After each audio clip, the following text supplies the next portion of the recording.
Assalamualaikum warahmatullahi wabarakatuh and a very good morning to all. On behalf of BIMB Securities, I would like to thank everyone for making time to join us for our second corporate day of the year, focusing on the social part of ESG. Before we begin our event today, there are some housekeeping notes to be highlighted. We wish to inform all participants that this event is certified with 10 SIDC CPE points, which are eligible to CMSRL or eCMSRL or MR license holder only. To be qualified for the CPE points, please ensure that you have completed pre-assessment form before the event started and completed the post-assessment as well as the course evaluation form after the event. You have to remain logged in for the entire session. Please be reminded that your time in and out of the system are being recorded. You have to complete the post-assessment after the session ends. Note that the post-assessment form will be opened at 12 p.m. and will be closed within a week after the webinar session, i.e. 3rd April 2024. Kindly use your full name in MS Teams platform for validation of attendance. Note that all learning materials have been uploaded to the learning platform. And for those who register for learning hours, kindly scan the QR code which will be shared later for attendance and course evaluation. So to start off, I would like to call upon Encik Imran Azman to recite the doa.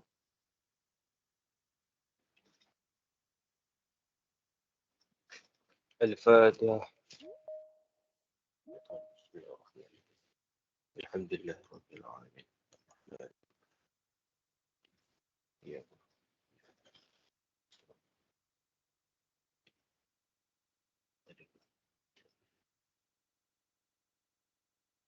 بسم الله الرحمن الرحيم. اللهم إنا نسألك لسانا رطبا بذكرك وقلبا مفعما بشكرك وبدنا حينا لينا بطاعتك. اللهم إنا نسألك إيمانا كاملا ونسألك قلبا خاشعا ونسألك علما نافعا ونسألك يقينا صادقا ونسألك دينا قيما ونسألك العافية من كل بلية ونسألك تمام الغناء عن الناس وحبلنا حقيقة الإيمان بك حتى لا نخاف ولا نرجو غيرك ولا نعبد شيئا سواك واجعل يدك مبسوطة علينا وعلى أهلنا وأولادنا ومن معنا برحمتك ولا تكلنا إلى أنفسنا طرفة عين ولا أقل من ذلك يا نعم المجيب وصلى الله على سيدنا محمد النبي الكريم وعلى آله وصحبه أجمعين. O Allah, grant us a soft tongue that always remember and mentions your name, a heart that is full of gratitude for your blessings, and a light body that is obedient to your commands. O Allah, grant us a perfect faith, a humble heart, useful knowledge, and a truly firm conviction. O Allah, grant us a wise and excellent way of life, and save us from all dangers and disasters. We ask you, O Allah, for sufficiency that we do not have to rely on the help of others. O Allah, give us the true faith so that we do not fear or hope for anyone that other than you. Spread your mercy upon us, our families, our children, and all those who are with us. O Allah, do not leave our fate to be determined by ourselves, even for a blink of an eye or an easier and faster way. O Lord, who answers prayer, please grant our request. O Allah, in conjunction of BIMB Securities ESG Corporate Day event today, do guide us to be among those whom you have guided. Do grant us good health and forgiveness, so that we should We shall be among those whom you have granted good health and forgiveness. O Allah, you are the most forgiving and most merciful, and you love to forgive. Therefore, forgive us. Forgive all our sins.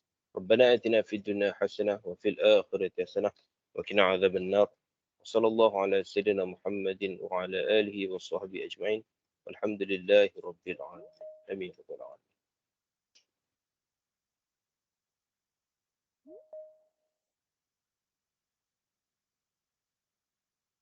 Amin Amin Ya Rabbal Alamin. Thank you, Encik Imran, for the recitation. Allow me to share our itinerary for today. And I would like to wish a very good morning to our distinguished guest speakers for today's special event. Yang berusaha Puan Zaidatul Zurita Abdul Rahman, Head of Sustainability Johor Corporation. Yang berusaha Encik Muhammad Bahrin Bakri, Chief Operation Officer, Waqaf Annual Corporation Berhad. And yang berusaha Dr. Rosnani Rasul, Acting Chief Executive Officer of BIMB Securities. And to our entire guests for today. Welcome to BIMB Securities' second event for this year, the Social Responsibility in Investment, Unlocking Enduring Value. We appreciate that you are taking time off your busy schedules to join us for this event. Within the dynamic realm of corporate strategy, a notable trend is the move away from solely pursuing short-term gains. This trend highlights a growing recognition of the significance of integrating social responsibility into investment strategies, emphasizing its pivotal role in fostering lasting value for a diverse array of stakeholders. Notably, Waqaf, which is traditionally linked to charitable endowments, carry a substantial potential as influential drivers for enhancing societal well-being and driving economic prosperity. Hence, we are fortunate to have with us today our special guest speakers, Puan Zaidatul Zurita Abdul Rahman, the Head of Sustainability from Johor Corporation, to give further insights on integrating social responsibility into community empowerment, and Encik Muhammad Bahrin Bakri to further enlighten us on the strategic insights of how Waqaf, traditionally associated with charitable endowments, can be a potent force for elevating the quality of life in society. I believe that all of us will benefit and be enlightened after the presentations. Before we move on to the main agenda, please allow me to invite our Acting Chief Executive Officer, Dr. Rosnani Raso, to give her opening remarks. Please welcome Dr. Nani.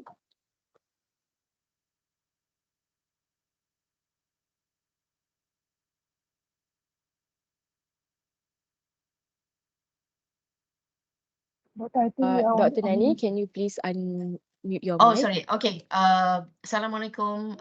Good morning, everyone. Salam Ramadan. Salam Nuzul Quran. For those 183 people that joining us today, thank you for making time.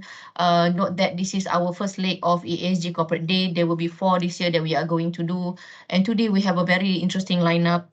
Puan Zaidatul Zurita, Head of Sustainability, Oya Sankop, J Corp, under this banner is actually companies like Kulim, QSR, KPG Healthcare, and JLand Group. The other one is Wakaf Anor. Will be joined by Tuan Haji Muhammad Bakri, the CEO of Wakaf Anor. Now, ESG is gaining traction everywhere globally. We in Malaysia, we also facing situation of climate change. Is very hot everywhere, especially in north of Malaysia. So it's very interesting for us to hear from these two distinguished guest speakers on how they approach to make sure that our environment, our business is sustainable for the next generation. So particularly in Kulim, pertaining to their plantation business, QSR, pertaining to their social aspect, KPG Healthcare as well, then JLN. And then we would like to hear from Wakaf perspective on how they approach their sustainability effort. We in Bank Islam, we also champion ESG in many fronts, particularly our green financing and our Sadaqah House. And we hope that this will translate into our effort, our mission, our aspiration to make sure that our business, our environment is sustainable for all. Now, thank you for the distinguished guests that make time to address all our participants of 186 today. as usual, before we start, we will begin with our economic outlook. Again, it's very interesting as well because many things are actually happening. Imran will give you some insight on what to expect in the near term. Hopefully by next year we're able to get better clarity about let's say for about our sustainability effort, the government effort, reforms effort in terms of subsidy. Now it's very also opportune for this current event because yesterday we just got our CPI numbers for February that actually increased slightly, a little bit. So we would like to hear from Imran, the local economy, the global economy, the outlook and whatnot. Now, let me not take too much of time. Yeah, I hope you will be able to stay throughout. I think this session, it's going to be slightly long. It's going to end, I think, about between 12:30 to 1. It's very interesting. The lineup, on the presentation I've seen for Jacob and also Waqaf Anur. Both companies are actually from Johor, the most developed state in Malaysia. Yeah, so perhaps and hopefully that these companies from Johor will be able to be the gold standard for Malaysia in terms of ESG. Now, do stay tuned because next week we also have another corporate day, and then there will be, I think, another 3 more on top of next week for this first half of the year. So if it's not too soon to say, Salam Nuzul Quran and Selamat Hari Raya everyone. I hope you enjoy the lineup that we have today, and do ask question. You can, if you're a bit shy, you can ask the question at the chat box there. My team and I will be able to, I'll be moderating the whole session and we'll be able to actually read out if you have any question or some question or some facts that you need some clarification from the speakers. Thank you so much. I hope you enjoy today, and over to you, Sabrina. Thank you, Dr. Nani. For our upcoming session, we are pleased to have our Chief Economist, Encik Imran Eugenius, who will be presenting on the economics outlook. But before we begin, please allow me to provide a brief overview of his background. Encik Imran brings 25 years of research experience in economics, capital markets, and currencies. His career spans various banking sectors before transitioning to research roles at MIDF Investment Bank, Kuwait Finance House Global Research, and M Investment Bank. He holds a bachelor's in economics from the University of New England, Australia, and is a certified Islamic Finance Executive, CIFE, from the Ethika Institute of Islamic Finance, Dubai. He completed his master's in comparative financial studies at University Islam Malaysia and is currently pursuing a PhD in comparative finance at the same institution. So without further delay, I would like to welcome Encik Imran to the floor. Assalamualaikum warahmatullahi, and thank you very much. Without wasting a lot of time, we can proceed. I'm going to present on the economic outlook for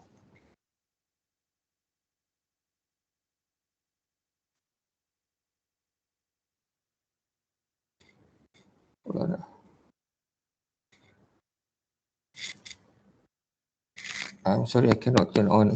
Can you all hear me? Because I cannot turn on my camera. So, but Yes, we can hear you, Encik Imran. Okay, Can sorry, Imran, we can hear you. Okay, sorry, I cannot turn on my camera, so I can just proceed. Okay, first we look at the global economy before we go to the domestic economy.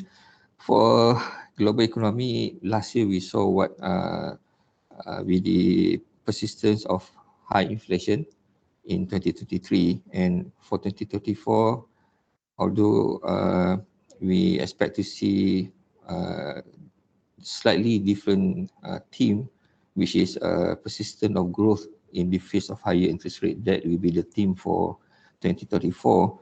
And although we expect to see persistent of growth, but the forecast for the global economy so far has remained, and all this like IMF, World Bank had maintained their forecast for this year so far. So basically growth expected across major markets, and is expected from two key sources, which is a boost of to household real incomes from the lower inflation, which is expected in 2024, as well as a more accommodative financial conditions. In the next slide, we see that although we expect growth in the advanced economies, but we believe that ASEAN countries will be the global growth driver for 2024, because if you look at what had happened since last year and especially towards second half of the year and into first quarter of this year, there's a rising tourist inflows, cooling inflation, and the global electronic sector upturn basically have boost the ASEAN GDP growth in the 2023, and we expect that will continue in 2024.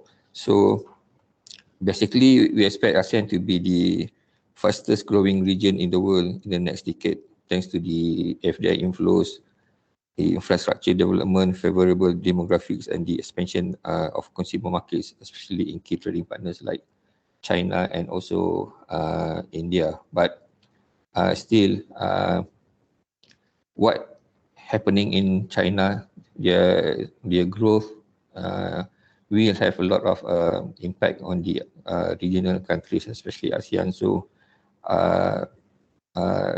even though we expect to see ASEAN to continue to grow, but the impact of slower growth in China will have a greater impact on ASEAN economy. So that is the key risk to the ASEAN economy. But at the moment, we believe that ASEAN GDP growth will outpace the global average, basically boosted by the stimulus package, recovery of tourism, and efforts by multinational companies to diversify their global chains away from countries like China and Europe. Okay, another issues where another factors which we are confident with the global growth is if you look at the global purchasing index, the PMI. So far, we're seeing that the PMI data signal a further improvement in economic conditions, and the output index for manufacturing and services were both above the expansion level of 50 in February for the first time since May 2022. The aggregate composite output index for emerging economies continued to outperform its developed economy, and although the manufacturing conditions remain subdued, especially in Western Europe, there have been recent positive signs in the form of a rise in the global PMIs in order to, especially in the order to inventory ratios and also improving export orders. So we think that the persistent strength in labour market was responsible for much of this growth, and consumer spending on services was a strong factor in driving lower unemployment rates, since services tend to be labour intensive, and the continued strength of labour markets also supported the narrative of soft landing for the global economy. In the next slide, basically we believe that a soft landing for the global economy will require inflation rates to shrink to target rates of about 2%, while GDP maintain growth or at least did not contract too much. So central bankers had set interest rate high to reduce inflation, but the danger of it is that they may be too effective, and that will tip the global economy into recession. So of course, we expect the global inflation to fall from the 2023 annual average, but the inflation has become more uneven in recent months with sticky services, prices remain a concern. So we continue to expect gradual moderation of gradual moderation in the inflation in most of the countries, because the wage growth continue to show gradual easing of pay pressures. So on the other hand, the core good consumer price inflation also continue to fall. So that basically help to support the lower prices. So in the next slide, we see that the part of the reason growth has remained persistent is that markets expect interest rate to fall over the course of 2024, and we also predicted that the lowering of interest rate by US Fed will come in June, because in the latest FOMC meeting, the Fed had remained their dot plot for 3 rate cuts in 2024. So, but at the moment, given that their inflation is still high, their job growth continue to grow,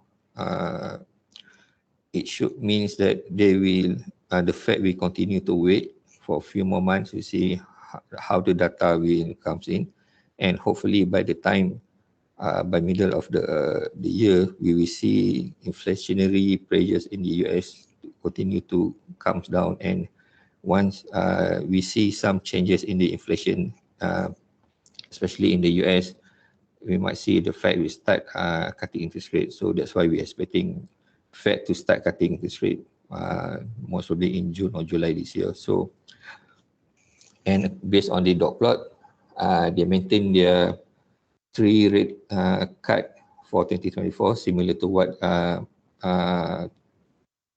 similar to December dot plot. So basically, that remain unchanged. So that's why we expect to see Fed to cut rate by about 75 basis point in total. And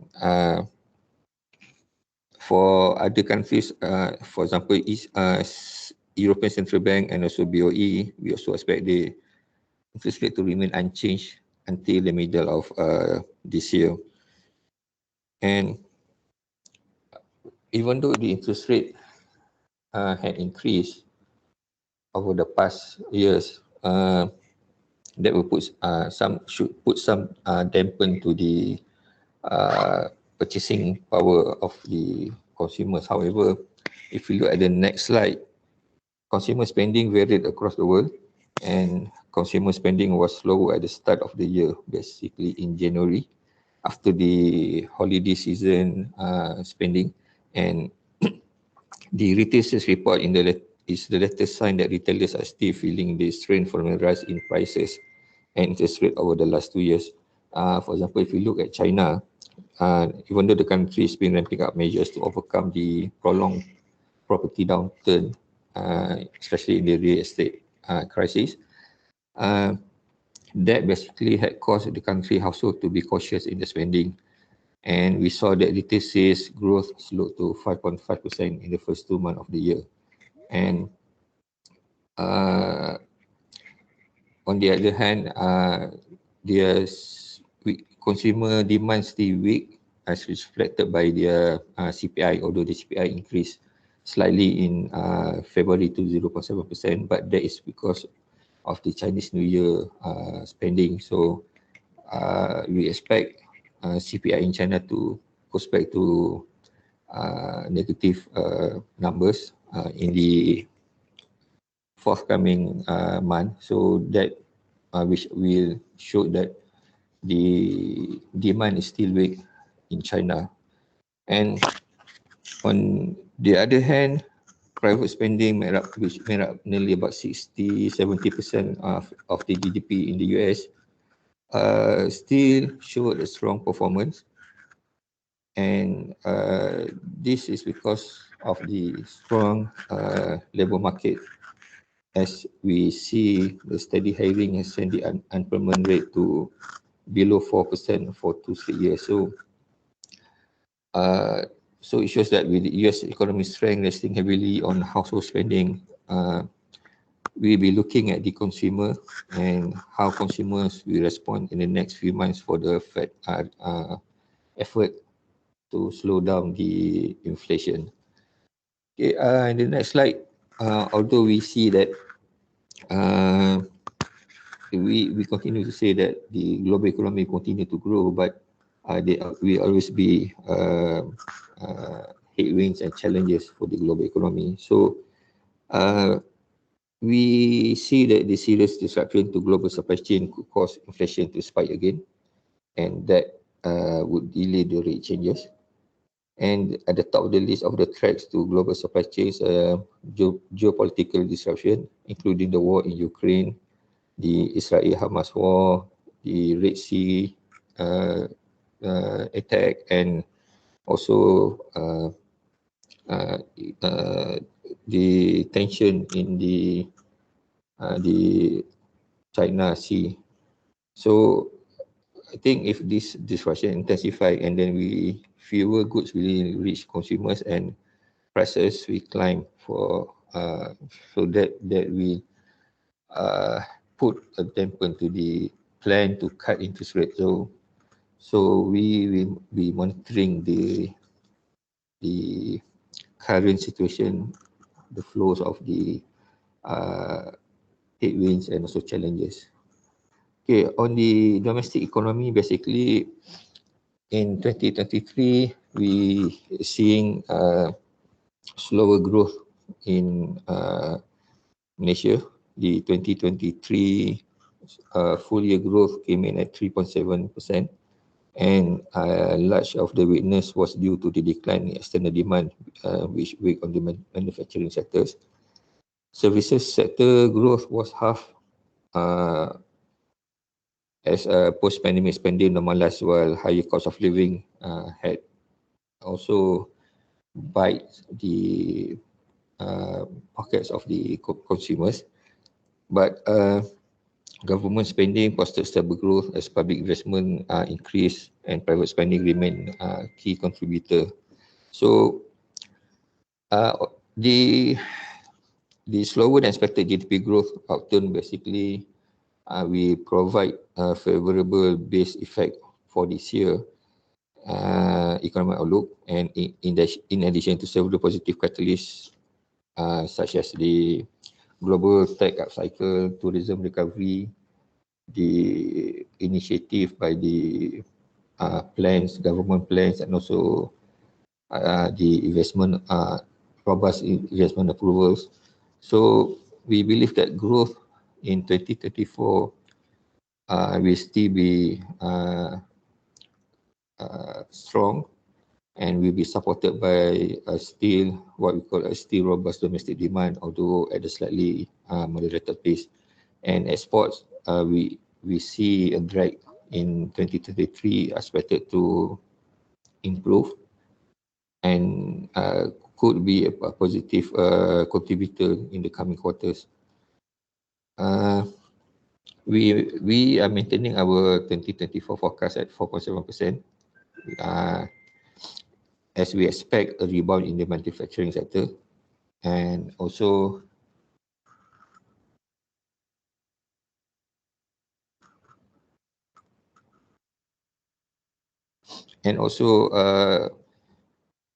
the improvement in the export-oriented segment that due to the upswing in the technology sector and also China's recovery. So both will be important to our overall growth outlook. But downside risks to our projection mainly stem from the external development, and global growth could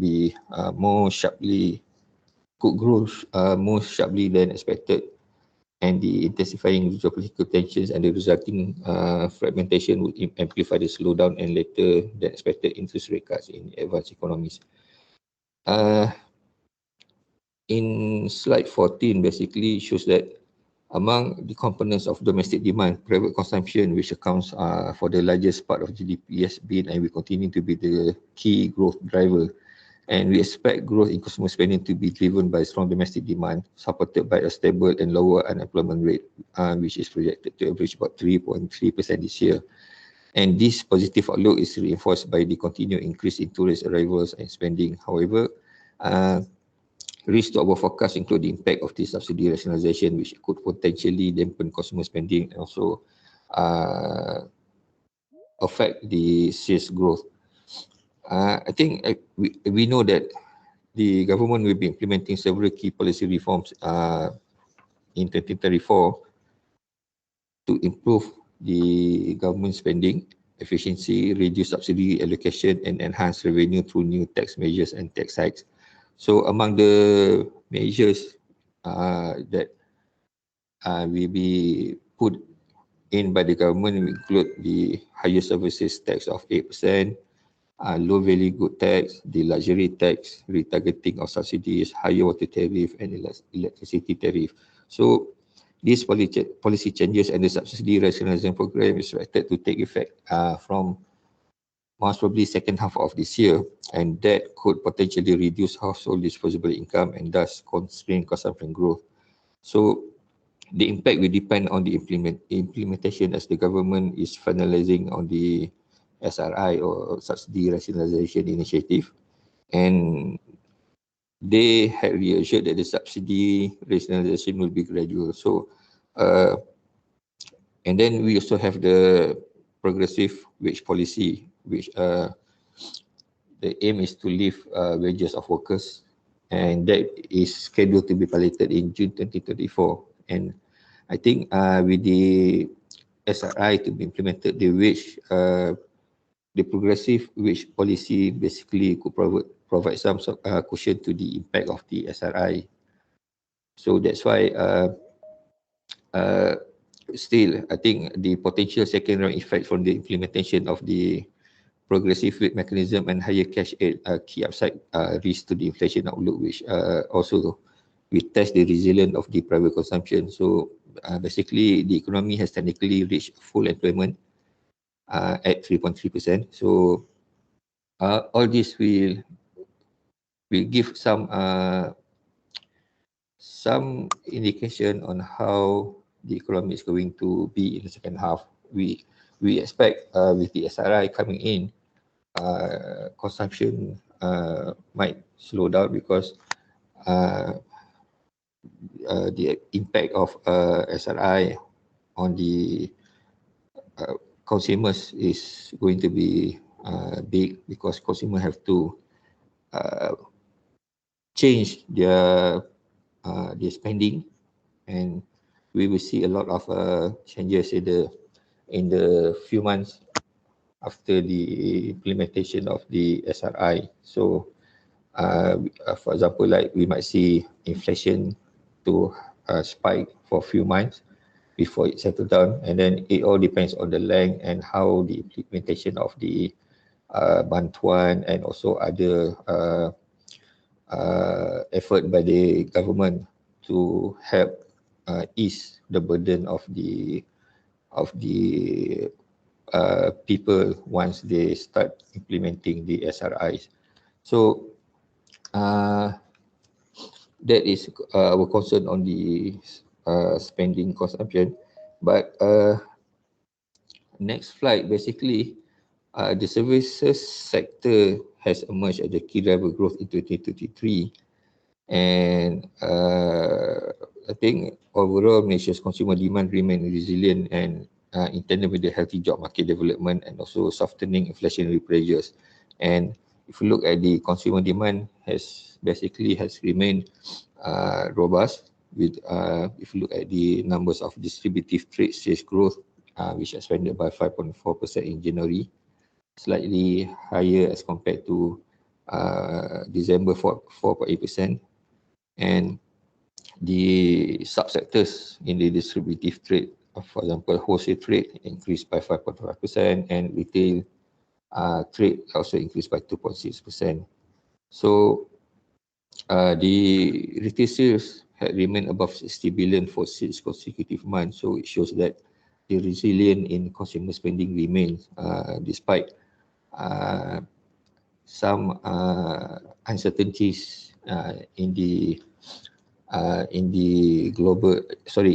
domestic economy, especially with the new tax, SST, and then the new lower good value tax, and then the soon to be imposed luxury good tax and so on.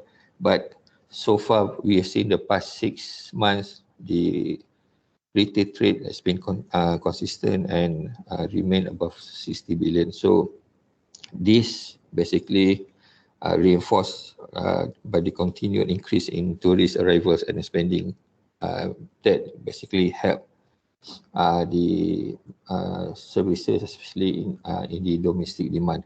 So we look at the tourism arrivals in the next slide. Basically, Malaysia's tourism sectors embarked on the road recovery following the heavy hit by the COVID-19 outbreak. Recovery was attributed to the tourists satisfying the pent-up spending needs and the shift in consumer behavior post-pandemic, leading to a surge in incoming visitors in 2023. And Malaysia recorded 2.1 million tourist arrivals and generate about 71.3 billion in income. So the government is putting a lot of efforts in tourist sectors. For example, that implementing the visa-free arrivals for tourists from China and India and certain countries from Middle East. So that with that, the government expect 2024 arrivals to reach around 27.3 million with the expected income of 102.7 billion in 2024. We also expect in the next slide, the investment is slightly to sustain its positive momentum in the coming quarters with the ongoing structure projects and the construction developments in the pipeline. And but it all depends on the successful implementation of these plans by the government. With we have this what we call it new industrial master plan 2030, the national energy transition roadmap, which will enhance growth and attract investment through a sectoral approach. So the plan on the recovery in the investment will hinge on the various factors such as the efficient and timely regulatory framework and also effective stakeholder engagement. In the next slide, slide 19, we expect global demand to stage a modest recovery. Next slide. And foreign trade will recover in 2024 amid winning external headwind as the global financial market move towards equilibrium. And this will largely reflect a hangover from pandemic era disruption, particularly following the front loading of orders amid supply chain disruption. So next slide, we see that a robust growth of after the robust growth in January, which we see export came in at 8.7%, the numbers reverse course and fell back into contraction territory in February, down by 0.8%. But despite the marginal drop in February export, the cumulative export performance remained positive at 3.9%. That basically reinforced our view that a trade recovery is underway. And the performance in early 2024 will be somewhat choppy due to the seasonally effects during the festive period, as well as potential disruption and delays from the Red Sea crisis. But the continued strength in import demand, particularly for the imports of intermediate goods, could see a positive export trend in coming months. Next slide. And moving forward, we believe that global economic stabilization in 2034 could lead to recovery in trade and thus spur our factory activities. So the World Semiconductor Trade Statistics anticipate a growth of 13.1% in 2034 for the global semiconductor industry. And the revival is attributed to the depleting inventories of related manufacturing sectors and higher technological and electric vehicles demand. So So reflective of the upcycle, we believe our trade performance will stand to benefit as demand for E&E products, which consistently made up the majority of Malaysia export, will strengthen as well. Okay, next slide, we see that OPR has been remain at 3%, and we expect OPR to remain status quo through end of 2024. And however, the weak ringgit has become an issue lately, but the government had in the next slide, government had ensured that they in the last statement by Bank Negara, they mentioned that ringgit has been undervalued, and there's an effort to stabilize the currency with the cooperation from GLCs and also GLICs. So to convert the proceed into ringgit as quick as possible, and also to convert their assets and so on into the ringgit. So that basically will help support the ringgit, and we expect ringgit to strengthen to 4.45 by the end of this year. Okay, still there are downside risks to our projection. And the next slide, and they mainly stem from external developments. But overall, I think the the domestic growth outlook would emanate from escalation of geopolitical risk, as well as potentially policy changes and trade ties. The capital, capital volatility, as well as the China's property sectors, which have impact on their economic growth. So although the growth outlook for Malaysia is quite, we say is very strong, but we also have impact on the SRI and also other policy changes which pull down the growth if it's not. But it all depends on how it be implemented and when it will be implemented. So we'll be looking at those issues, and hopefully we have a clearer picture on the initiative by the government on the SRI, as well as other policy changes as well. Okay, so that basically conclude my brief presentation, and thank you very much.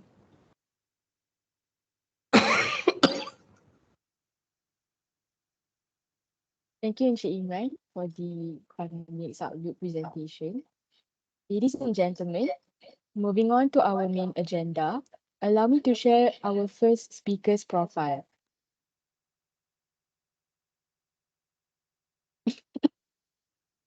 Puan Zaidatul Zurita Abdul Rahman, who is currently the Head of Sustainability at Johor Corporation, brings over 20 years of expertise in regulatory compliance, environmental stewardship, social responsibility, and biodiversity management across diverse industries.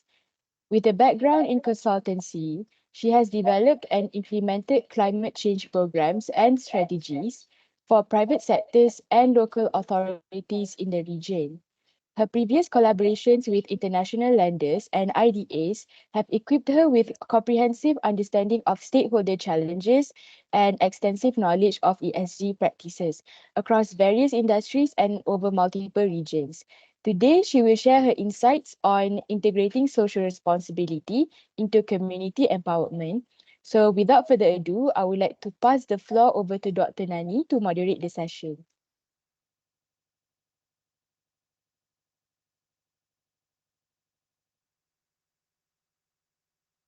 Puan Zurita, thank you for making time to join us today. We look forward to hear from you on what actually the secret of Jacob. So over to you, Puan. Thank you, Bismillahirrahmanirrahim. And thank you, everyone. Thank you First, BIMB Securities for giving me this opportunity to talk today. Salam Ramadan. BIMB has been very generous. I'm sorry, I'm going to change the way my earphones is not working very well. So hold on a second, yeah.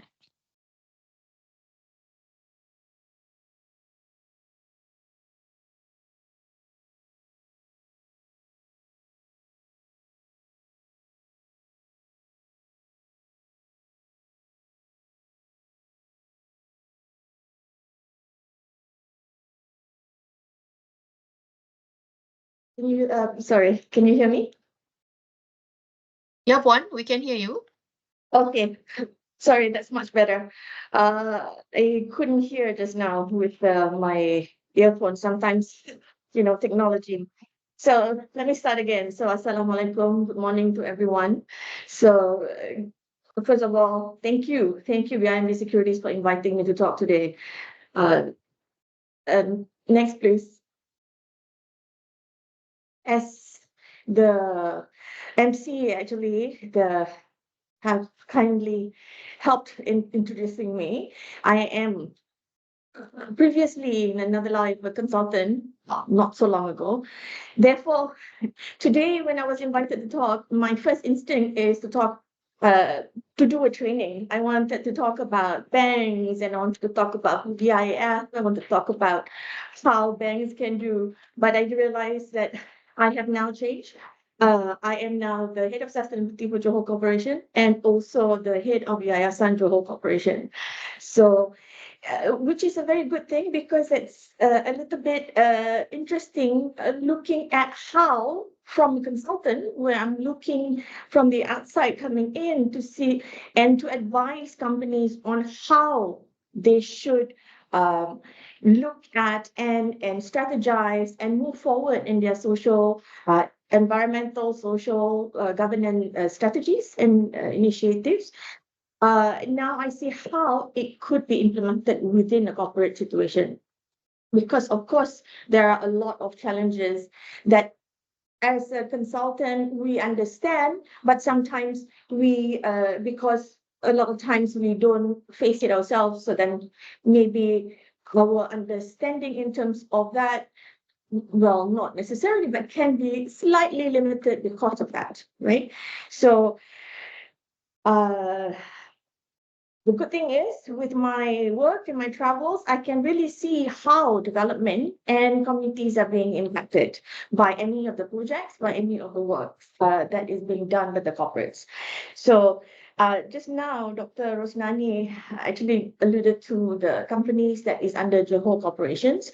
So maybe when I'm talking later, I will talk a little bit on the strategies internally and what we are also doing externally. And feel free to ask me any questions, and you can use your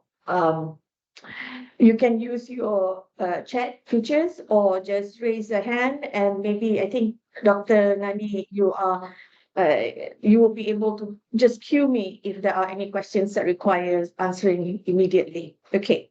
Sure, Puan. Thank you. So let us just start. First, maybe some people may not know what Johor Corporation is. So I will give a little bit of an introduction on Johor Corporation.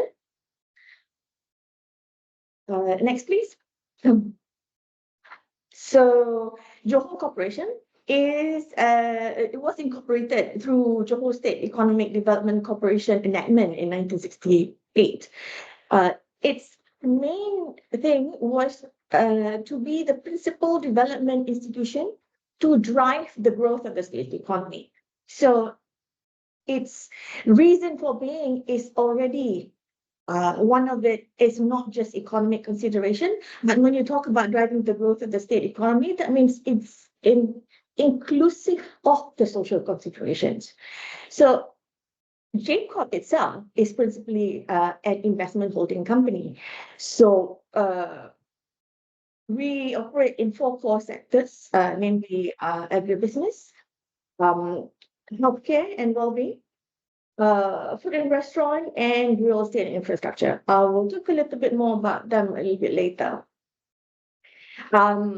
We have our flagship companies, Kulin, Johor Plantation Group, part of the Johor Plantation Group. We have the KPJ Healthcare Berhad, QSR Brands, and our infrastructure and real estate arm is Johor Land Berhad. Through these, we have presence in 8 countries. So if you see in our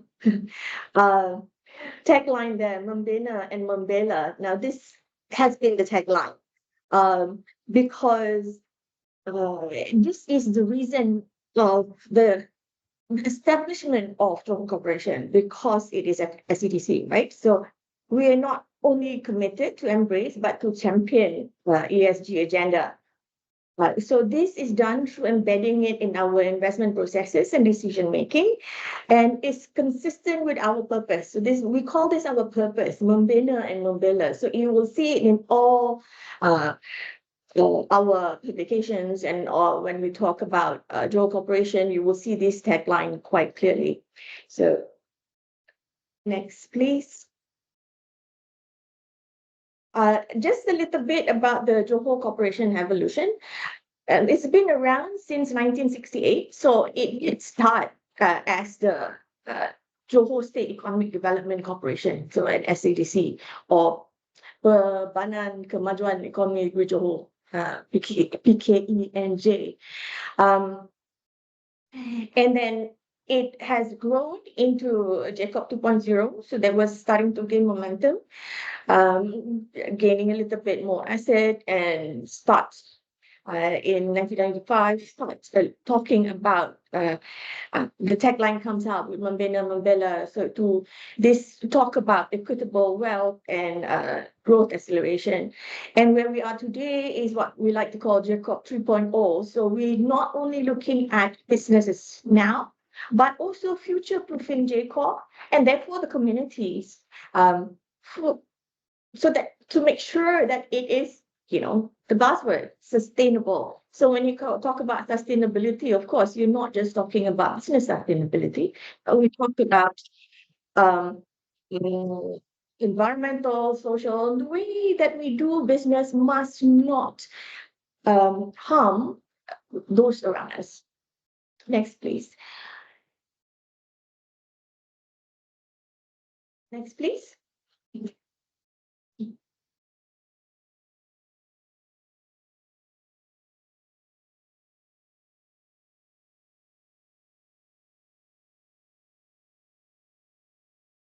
Nadira, next, please. I think so. Oh.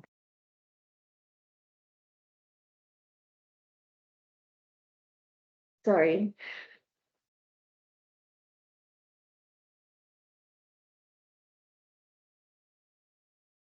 Okay, right. So these are the 4 core business units that we were that I mentioned earlier. So the ones that I put here in agribusiness is there's Kulin, there's KPJ, there's QSR, and JLG. The one that is not mentioned here that I actually would like to also mention a little bit, and I will talk a little bit about it later, is FarmBite, which is our agri-tech business, and how FarmBite is actually helping when it comes to social responsibility because of the way that the business is positioned. So this is one of the things that when we talk about integrating it into our investment decisions, looking at how our businesses are affecting the community, these are the kind of things that also becomes a factor. I think KPJ Group, quite a lot of people already know about it, and later on, I think my colleague Baharin from Waqaf will be talking about Waqaf type things, and one of the things that we do together with Waqaf is also to do mobile clinics for the QSR. This is food operators. So we also have programs in making sure that that we are supporting the communities through our businesses. So it's not just talking about ESG consideration in just doing CSR program externally, but also internally, like already embedding it into your ecosystem itself. And this you see more and more in organizations across the world. For JLG, for real estate infrastructure, and people will say, okay, how do you think about infrastructure and how does that how do developing infrastructure programs or projects or real estate project is being good to the social ecosystem? But there are multiple ways that we can discuss about on how that particular area. So for instance, providing low cost housing, this is one of the things that we do. But when you develop an area, you're developing not just your business, usually it affects the whole community as well. So next, please. So I'm going to ask for some of your participation. So just out the, top of your head, what do you think you can do to kind of like enhance sustainability and ESG practices in your community or the community surrounding your businesses? So if you could, please do just scan or go to menti.com and the code is there. I know it's a little bit small and someone of probably my age group and above might find that a little bit small, but it's 21055022. But just the end of the session, I will show you the results and see what are the kind of things that you think, the kind of efforts that you could do to enhance sustainability and ESG practices in your community. So I'm just going to stay here for 2 minutes because I want you to be able to maybe less than 2 minutes, maybe about a minute, just to make sure that you can get this. I really hope I get some participation from you so that we can actually see later on. So just a few minutes, I'll give you a few more seconds.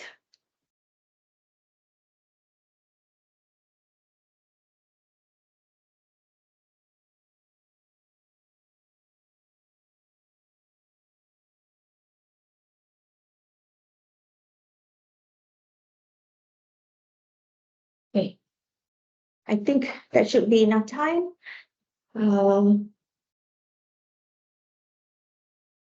Let's go to the next one.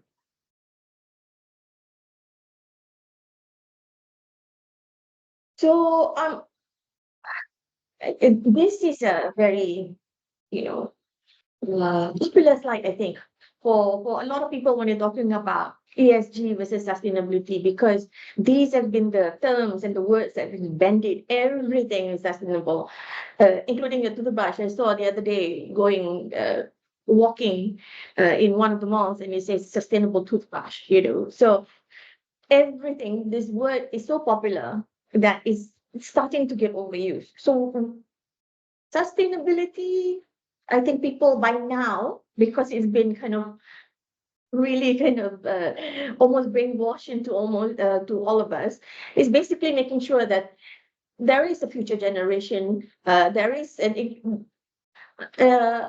place for our children, our grandchildren to live in a way that is similar to how we are living.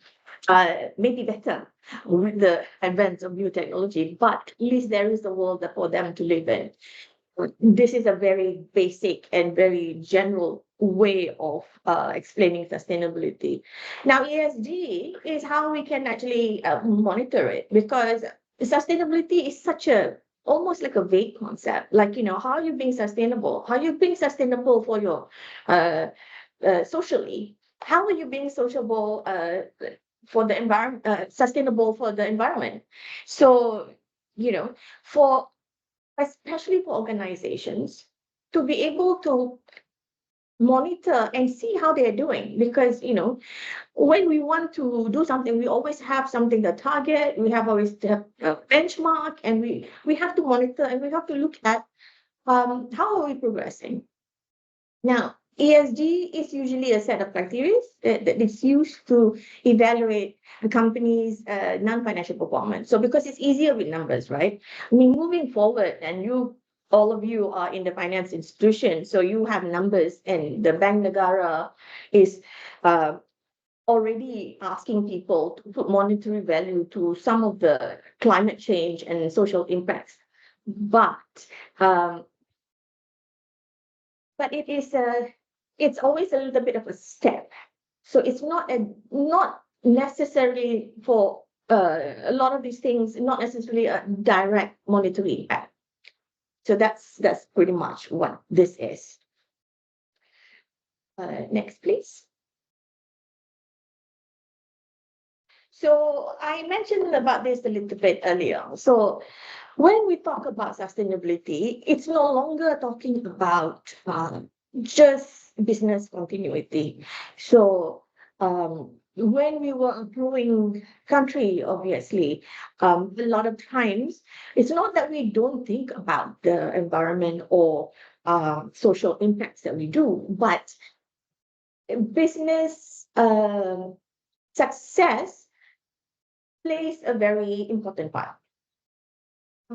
Now, more and more, we are seeing that it is, especially also with the advent of social media, the better means of communications, we realize that business continuity, being good in business, being successful in business, must also be positive to the environment and the community.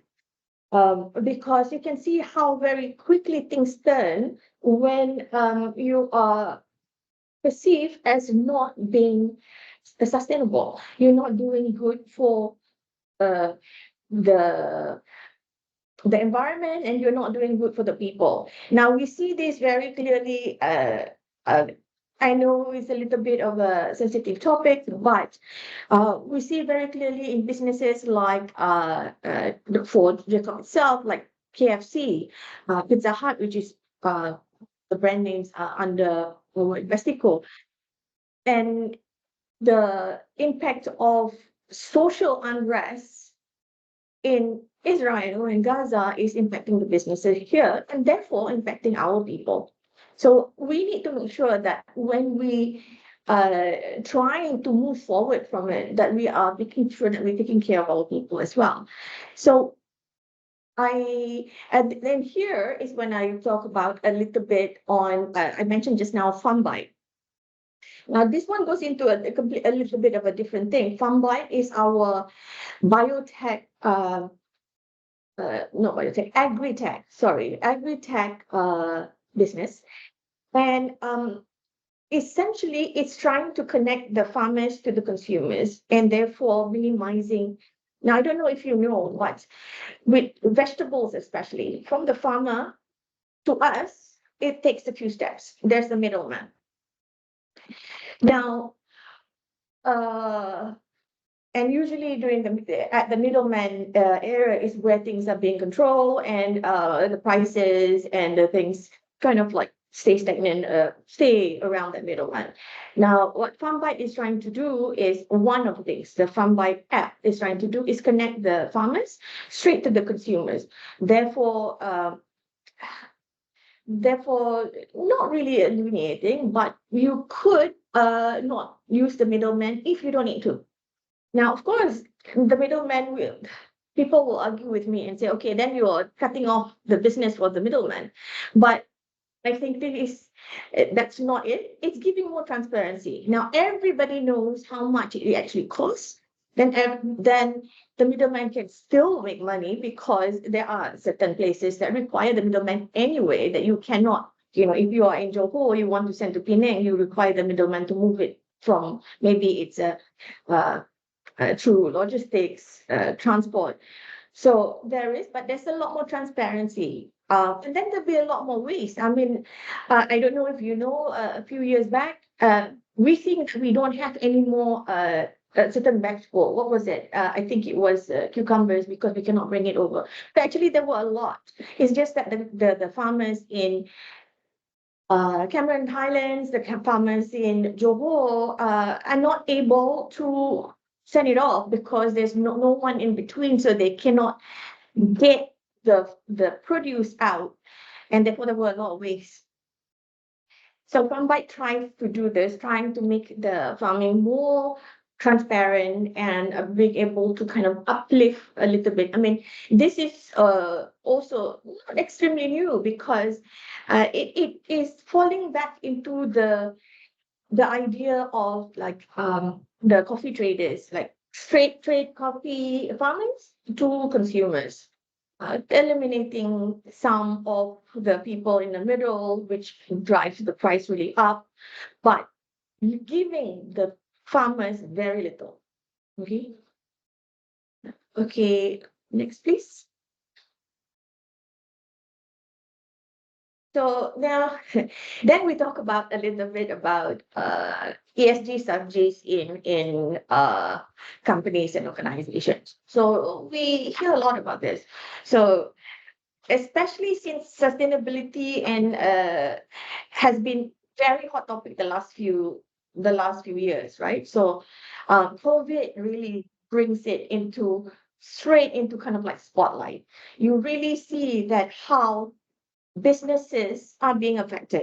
So when before we look at ESG and we think like, okay, ESG is a separate thing, business is a separate thing, and that's it. And now we realize that ESG considerations is actually business considerations. So looking at uh, environmental consideration, social consideration, actually helps the business grow. So people start talking about ESG framework. You talk about decarbonization plan. A lot of companies, when you're dealing with ESG framework, they talk about 5-year plan, and then you do all sort of things that shows what are your maturity matters. And I'm sure BIMB Securities, because you are also ahead of your game, so you have already gone through this cycle of making sure you know what things are material to you, and then you start talking about recycling and stuff. Now, how do we push it back to empower the society? How do we push back our environmental, social considerations so that it also benefit the community around us? So, of course, there's a lot of ways to do it. One is like what I mentioned earlier, which is to really look at your internal processes, internal investment for us, for Johor Corporation, is internal investment decision to make sure that it minimize the negative impacts and maximize the positive impacts of it. So if the looking at the cost benefit analysis and looking at not just the tangibles but also the intangibles to see whether it actually would really make sense. So for instance, for things like Farmbite, it's not only talking about, because that the tech is a small part, is one part of it, but we also have the other part where we're looking at the future of agriculture. And I'll talk about how we do it in externally later on. But look at new ways of growing food um, to make sure that we have food security. Now, this is a social problem. You realize that we also in Malaysia, despite being in a tropical country with abundance of natural resources, we may have food security issues. Whoever, I'm sure you would remember during COVID, I think just after COVID, we had that issue with rice. We didn't have enough rice because our logistic and transport was being affected because of COVID. There's no shipment, and then people where we import from, like India, say, okay, I'm not gonna. We don't even have enough of our people. They are trying to, and you know, it's definitely their prerogative, and rightly so. They want to protect their people. It's their strategy to make sure that they have enough food, so they don't want to import to be to us. So when we look at our own ways of doing things, we also need to kind of move forward and using our ESG strategy, looking at what is going to be the impact to us. And basically for and investing in that really. So with new new way of doing business, we recently just signed for Johor Corporation. FarmBite just recently signed an MOU with Artisan, which is a company in Singapore on vertical farming. So trying to make sure that we have the latest, best way of farming. Now that is not only doing helping us as a business because it's a new business venture and moving forward, but it's also helping the community and making sure that there's food security.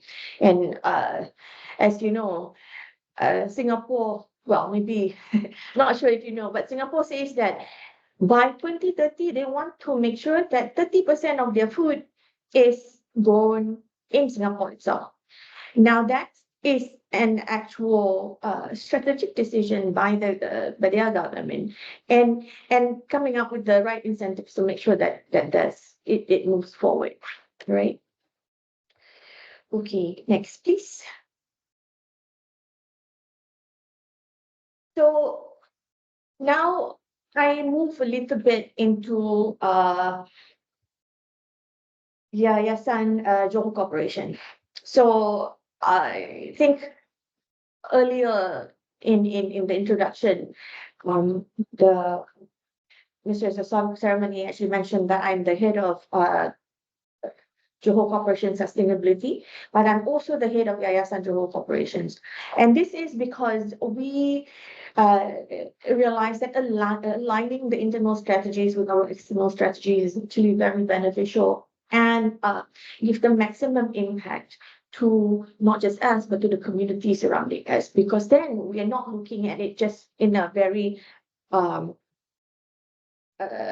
vertical way. So we're not like we don't have blinders around us. We're looking at it and opening it up to see how really it's affecting the communities. CSR nowadays is not just a it's not just a charity program anymore.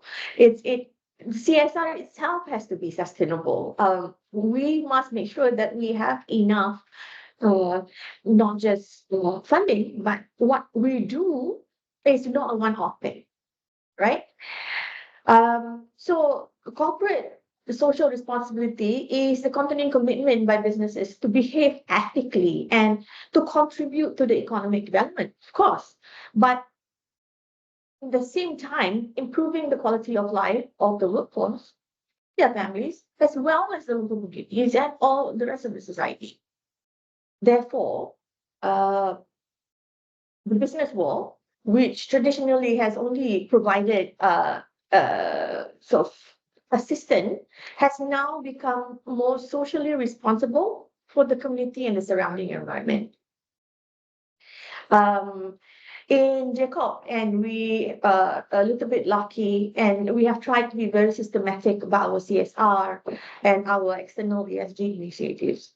So this actually allows us to be very transparent in our work. So basically, like I mentioned earlier, it's a bit twofold for us. So we look at sustainability in a holistic manner. We look at how we can do it internally and embed it in our organization decisions.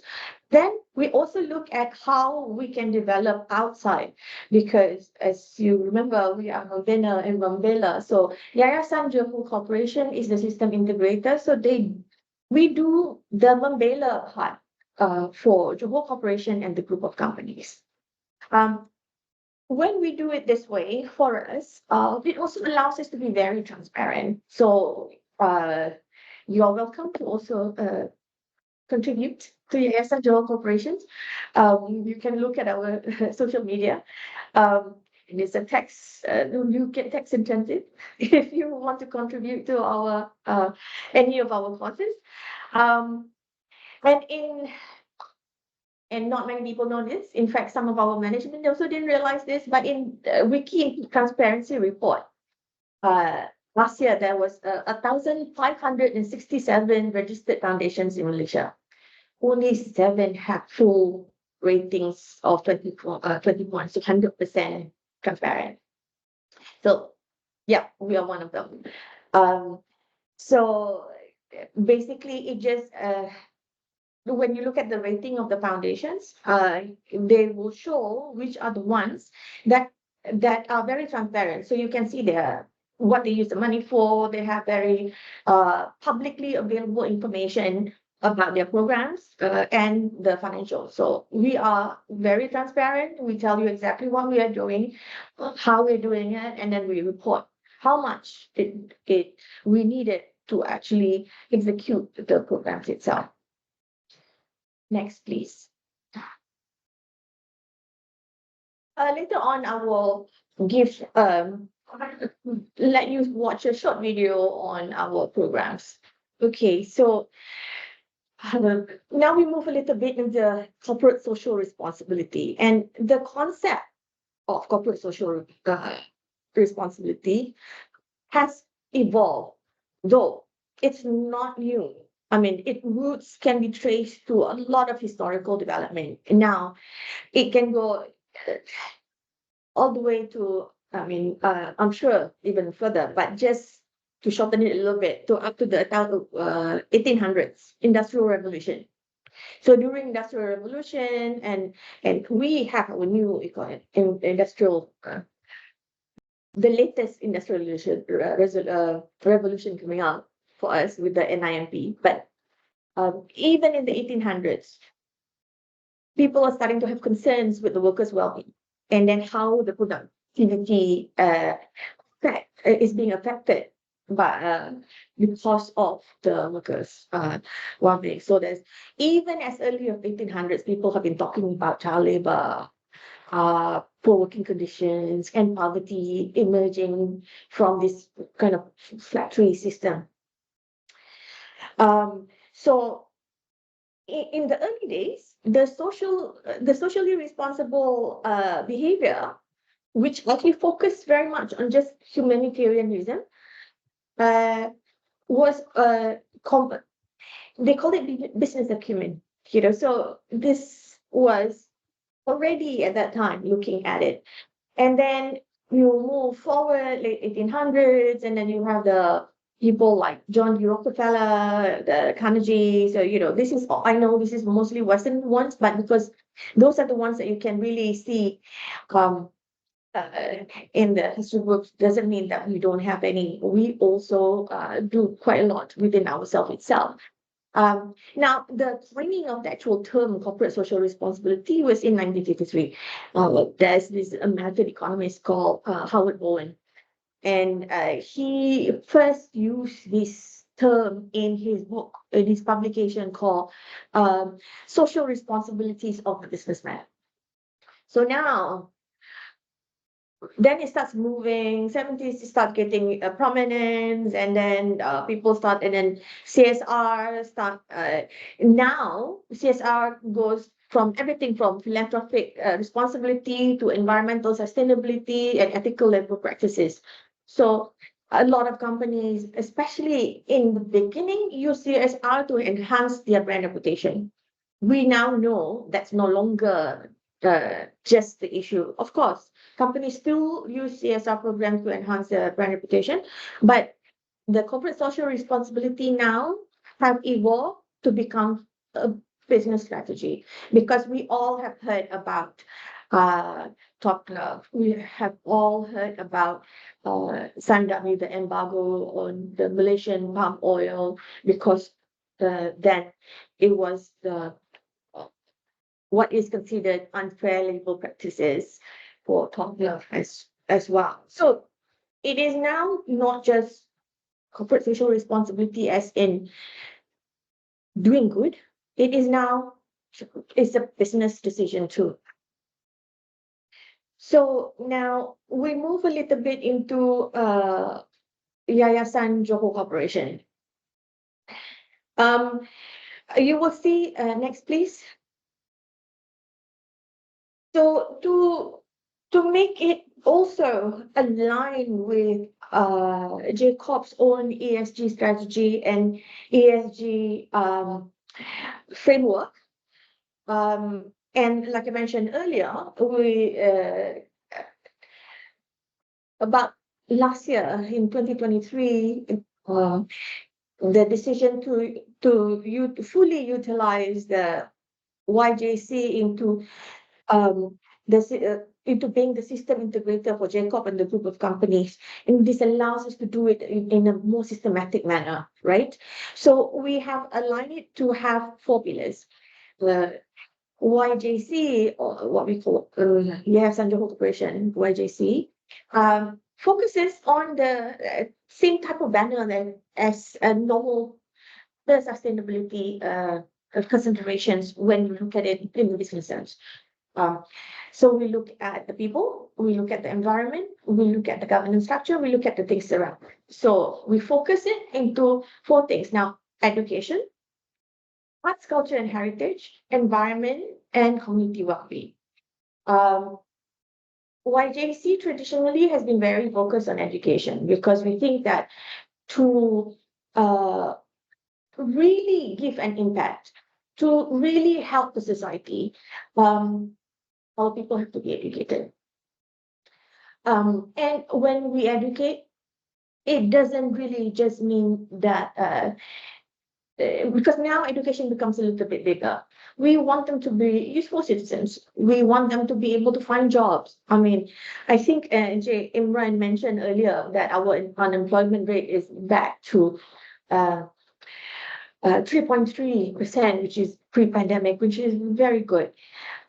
But we also still do have groups of people in B40s that require some assistance. So we look at education, and in YJC, we try very hard to not just do a one-off program.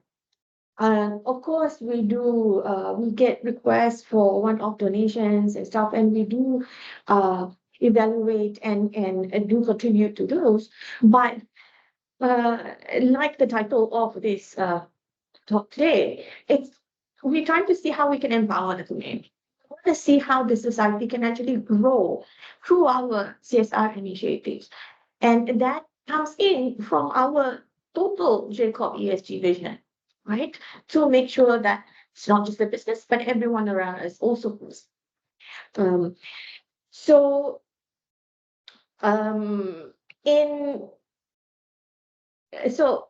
when you put social responsibility into community empowerment, now that becomes a very crucial step in building sustainable and resilient communities.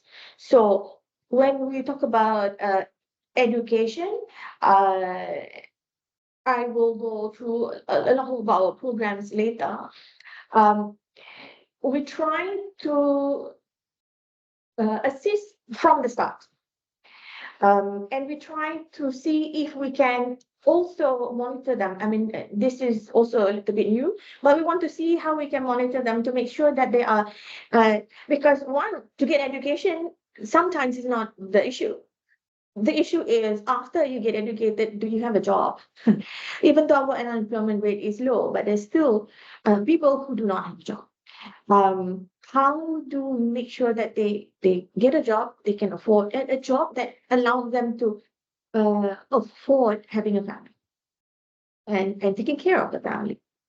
So that's what we look at when we look at education. When we look at arts, culture, and heritage, now, in most advanced and civilized society, the arts and cultural heritage plays a very important part. This gives us a sense of belonging. It also pulls us back to our roots to make sure that when we move forward, we also stay and keep the values that we have. And part of it is looking at our arts, culture, and heritage, looking at what we have and preserving it. And so many communities have lost their culture, and now due to kind of really fast development, and quite a lot of the countries are now backtracking and trying to really look back. Okay, for instance, the lost languages, going back and see, okay, how do we try to bring back this language? Because otherwise, the last person who can speak it is gone, and we do not have a record of it. And in like Singapore, for instance, when they first, I talk about Singapore because it's our neighbor, and we always have this friendly rivalry, and Johor is just next door. But when we look at Singapore itself, when they first, earlier, a few years back, quite a few years back now, age is showing, but when they first started, they were very focused on science, technology, math, everything in the education system is talking about science, math. So this is really kind of the building up the foundation. And now you see that in Singapore, they're doing a lot more arts programs, and there's a lot more emphasis in culture, a lot more emphasis in arts, because they are developing. And we in Malaysia have a wealth of this, and we do not want to lose it. And part of being sustainable, I think, is not to forget about arts, culture, and heritage. Even in COP 28, which I was fortunate enough to attend last year, they already talk about how this is being impacted due to climate change. Okay, environment, I think, is very easy to kind of talk about now. I mean, I'm sure you had I think it was alluded just now, you have a very specific session talking very focused on environment, and we know how it's affecting us and how it's affecting the community. So, when you look at ESG strategies within a company on how they want to protect the environment, it of course cascade naturally into the society by making, it is more livable. And not just that, but when we talk about environment later, we can go a bit more in depth about it. Community well-being is, again, looking at it in a very kind of like structured manner. So of course, we also look at it in terms of trying to make sure that throughout this development, no one is left behind. Just now, I think Imran also mentioned that ASEAN is to remain a global growth player. Now, that means a lot, and everything is looking up, which is very good. We're all very happy that it's all moving up. But moving up, we have to make sure that no one is left behind. You'll be happy to hear that actually in UN SDG ranking, monitoring earlier last year, they actually said that Malaysia has achieved UN SDG 1, which is no poverty. So I think, hopefully that is true. I can't remember what is their kind of benchmark, but we'll have to look at it a little bit later. Okay, next, please. We talk about, okay, so education. Looking at how we are kind of putting education into what is really required. So in Malaysia, our unemployment rate has been relatively low and stable. Just now, I think I mentioned that Imran mentioned 3.3%. So this actually indicates that the population is quite close to full employment. But it actually, I'll tell you a little bit about Johor.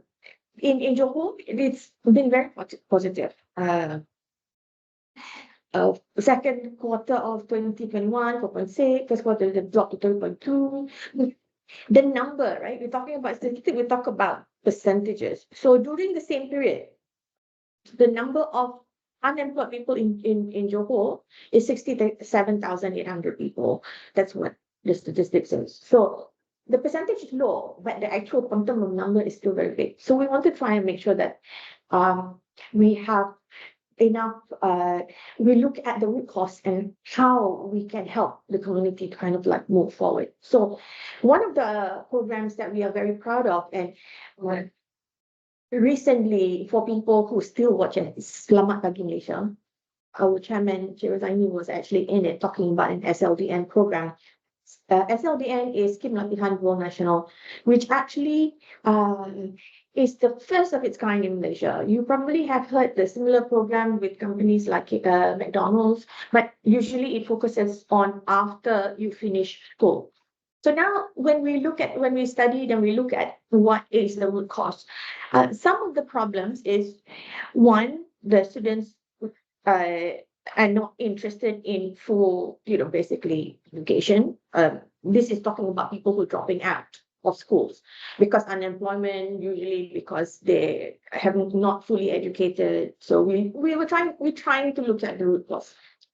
So then, one is they're not very interested. Second is they want money because by the age of 15, 16, most of them can start earning some sort of income through whatever means available. And there's a third reason, which is also equally, if not more important, is the fact that they cannot afford to continue studying. So some of them have to drop out because maybe they come from a single parent family, and they, being one of the older children, need to contribute to the income funds. So this program actually is for the Form 4 and Form 5 students. It is a collaboration with the Jabatan Pendidikan Johor.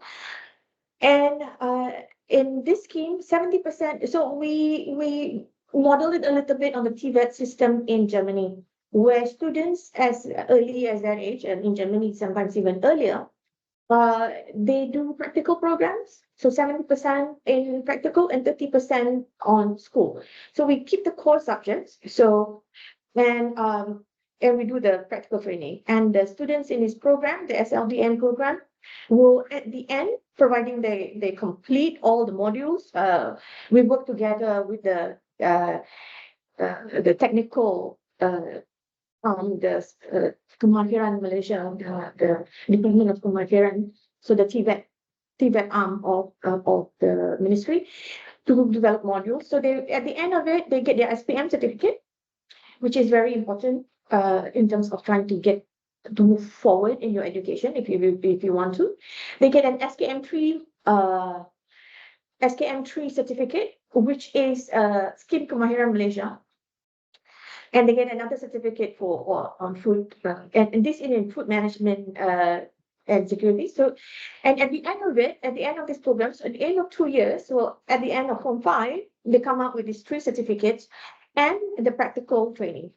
So they could either go to, we don't want them, but they could continue with QSR.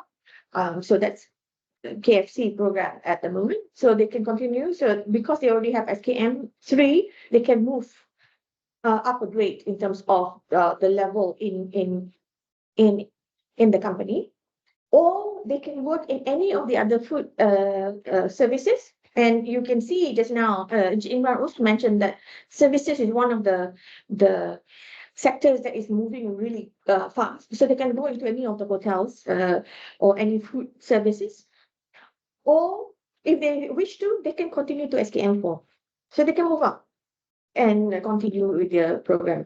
Now, this is also very special because while they're training, they're also given the same kind of salary that the person doing the job would have. So not an internship salary, so it's a full flat salary. They follow the school system, and then they get the breaks the same way. So we're hoping that it's only a pilot program so far. So we're hoping that it actually helps in terms of 2 things: keeping the students in school, making sure that they have certificates at the end of it so that they can become useful students. And 2, to make sure that they don't drop out, really, because if they are in the school system, we can help. If they move out of the school system, then that's it. we can't find them anymore, and this is when they are more likely to go into social problems and other things. So this is just one of it. Next, please. For arts, culture, and heritage, I think I'm starting to run out of time. I thought I would not speak so much, but obviously there's a lot of things to say. Um, um, for arts, culture, and heritage, we're looking at, things that will actually involve the society. You think about, so I have more experience in Johor, so I'm going to talk about Johor. One of the things that we are very proud of, and is one of our tourist attraction actually, is Zapin. I mean, I'm not sure if you know, but in Johor, there are more than, I think, about 15 types of zapin. There's very small things. So last year, we did a program at one of our flagship location called B5 in Johor, and together with the Zapin practitioners, we did a workshop program, and it is not just for adults, but it's also for school. And it is inspiring to see that it's people from all Johorians of all um, races were together. So we had contestants. So we had a little bit of a workshop, and then we had a little bit of a competition at the end. So we have contestants that comes from the Chinese schools, Indian schools, the vernacular schools, the normal schools, the science schools. So everyone. And it's really quite fun. So if you're ever in Johor, do go and visit our and this is one of our partners. So for all these programs, we do it in collaboration. So one of our partners is Yayasan Warisan Johor. Go and have a look, and they can give you a little bit of maybe you can try to do a little bit of zapin. And people laugh at me and say when I say it's a Johor type of Zumba. It's really hard to do. So you can, it gets, but it's something that is inherently from here, and it has its roots in the Arab, from the Arab traders that comes in, mixed together with the locals and things, and not just that, right? Excuse me. When you talk about arts, culture, and heritage, it's looking at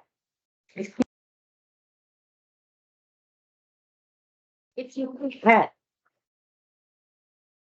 our own arts programs, cultural building.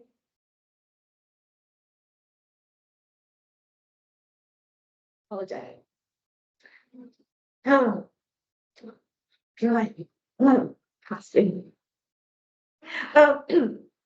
Penang and Malacca have been very successful in kind of revitalizing their heritage buildings. And this is part of making sure that the community is very happy and empowered. Sorry. Sometimes that's the issue with the talking. In fasting month, your throat gets really dry. So I apologize. Sorry about that. Okay. And next, please. We don't have to talk about environment too much, but I do want to talk a little bit about it because people talk about climate change. We talk about how this is affecting the climate. It's been hot, and we know this. People in Perlis up north knows it even more. It's been so hot. I saw the thing. It says 40 degrees up in Perlis. Wow, very hot. Even in my office is just, we're trying to reduce electricity consumption, but we cannot stop putting the air condition a little bit harder because it's just so hot.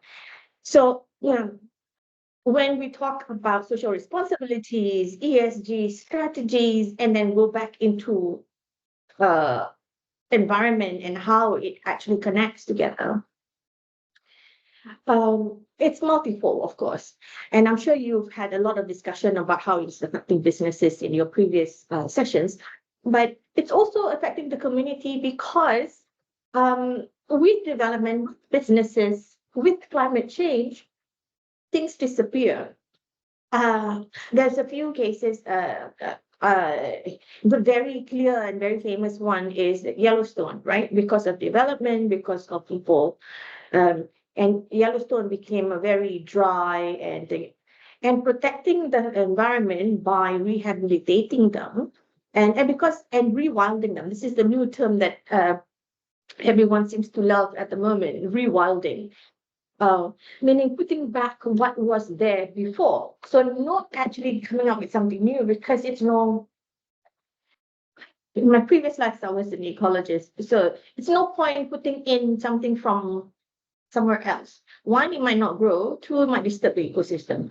So when you look at preserving and rehabilitating the environment, we now talk about rewilding and putting back what was there before.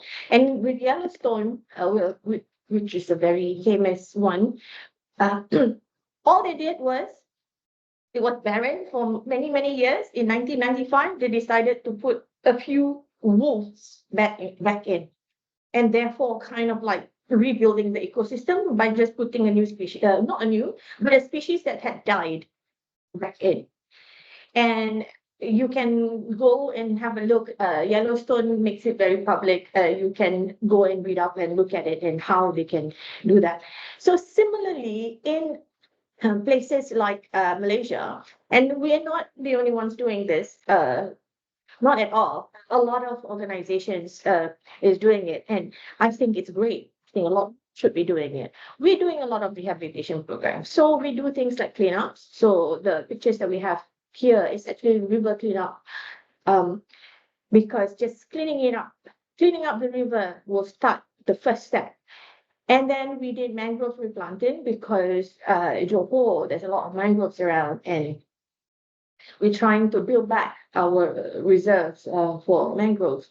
And again, not the only company doing this, but it doesn't matter. So I always say to a lot of my sustainability practitioners friends, in sustainability, we do not have to compete. We all going for the same goal, which is to make everything better, to make the environment better, to make the community better. So working together in partnership, as per is already even in the UN SDGs, is the way to move forward for all of us to be successful. Because us doing one thing is not going to be just for us. It's going to be for everyone, for your community at large, for your state, for your nation, for the world.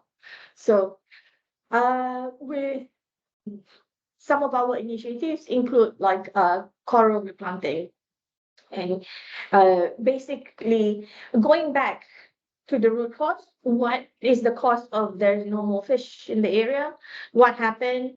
What can we do? How can we address the problem at the root cause? So, like I mentioned, when we look at sustainable communities, we are trying to make sure that it is from trying to make sure that we get to the root cause and trying to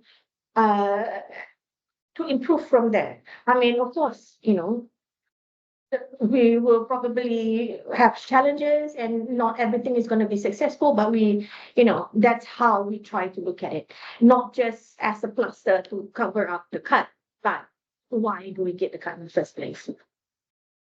Okay, next. Almost there. So,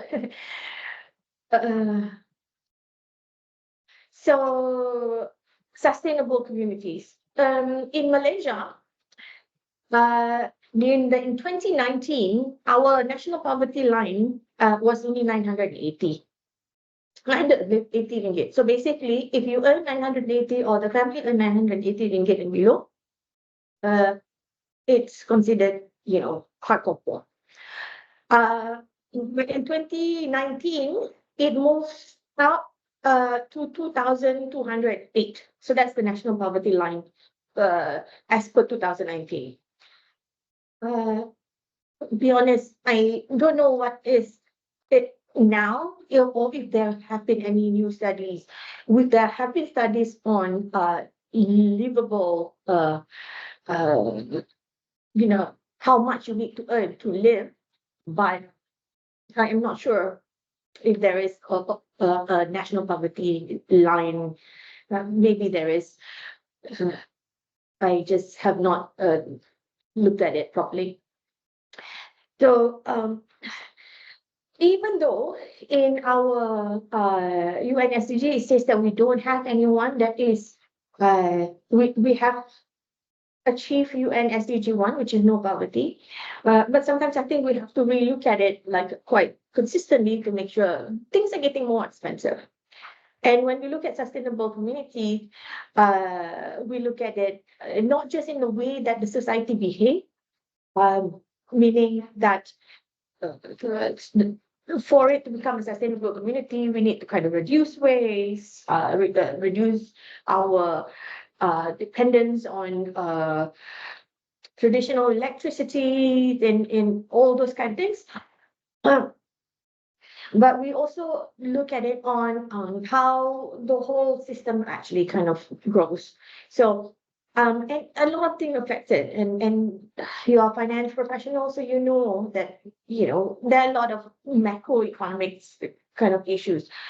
As a sustainability practitioner, what I look at is how we can manage it and how we can kind of still, because we need to still do business, we need to still have income, but how do we do it in a way that is not affecting the community? I mean, for instance, and how we don't displace anyone, or at least make sure that we talk to people and allow people to give their views on developments and what we are doing, so that we do not step on any toes as well, or at least kind of manage it in a sustainable manner, giving them equal chances as well.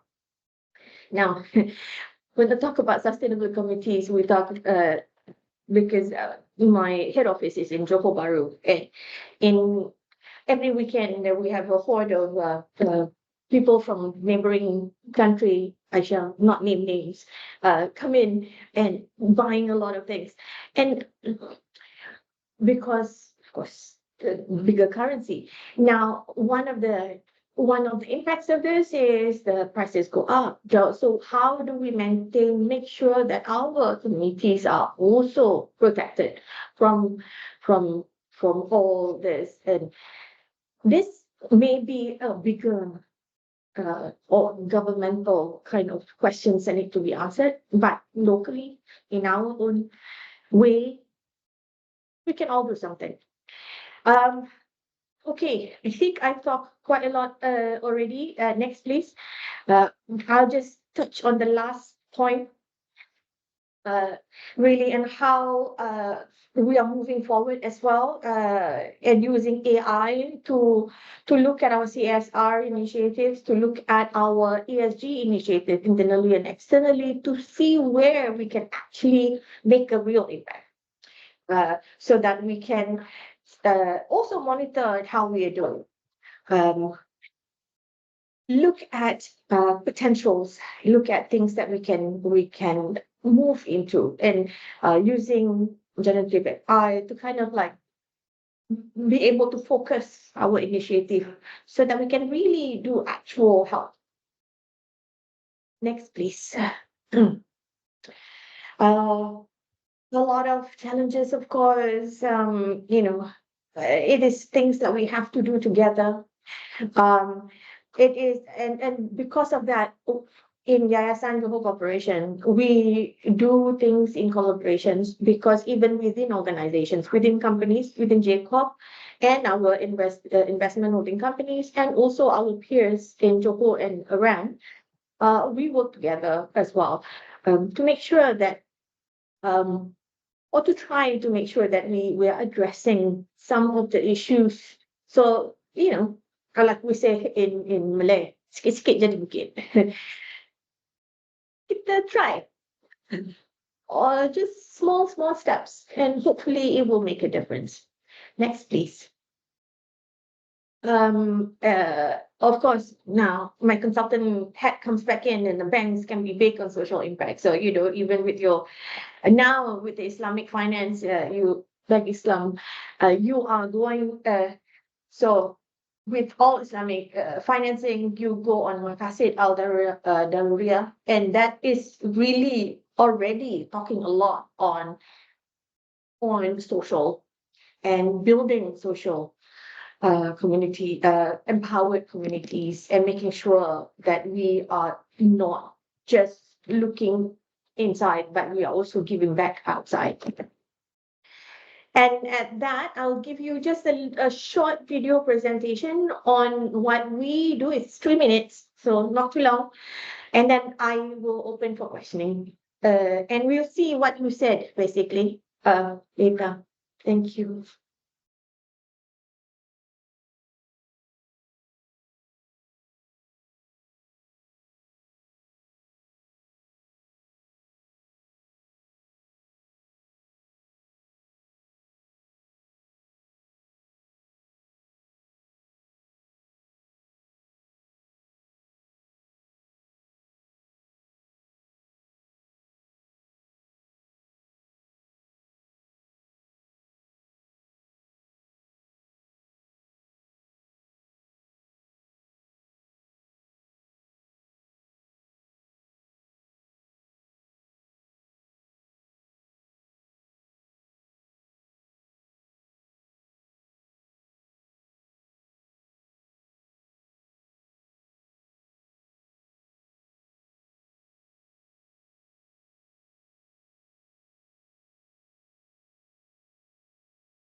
Okay, I hope you have enjoyed the video. It's a very short presentation. Let's see what your mentee result is?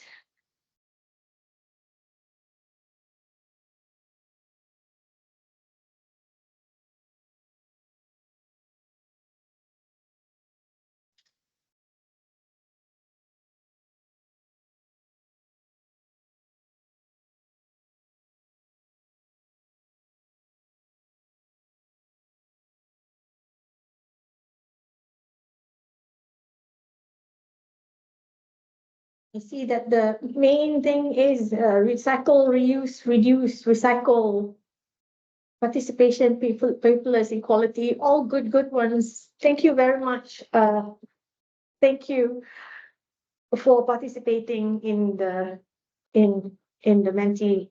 So can move back to my last slide, which is just so with that, really, I would like to thank you again for inviting me. I hope you found that I don't know, entertaining at least. So I would like to end with the quote from Martin Luther King. No, not yet. Yes. On that, we just have to be vigilant in facing changes and stay awake. Yeah, different things that coming in, different things. So we'll keep it on this and okay. So I think that's it. Thank you very much again. So if you have any questions, this is the time.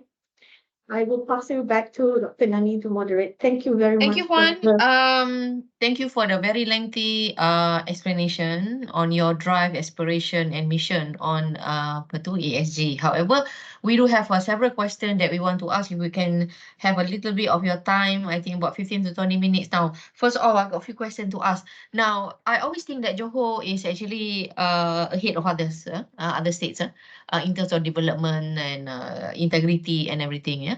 So, being very close to Singapore, do you use Singapore as your benchmark, just to set your ESG, what do you call, a marker?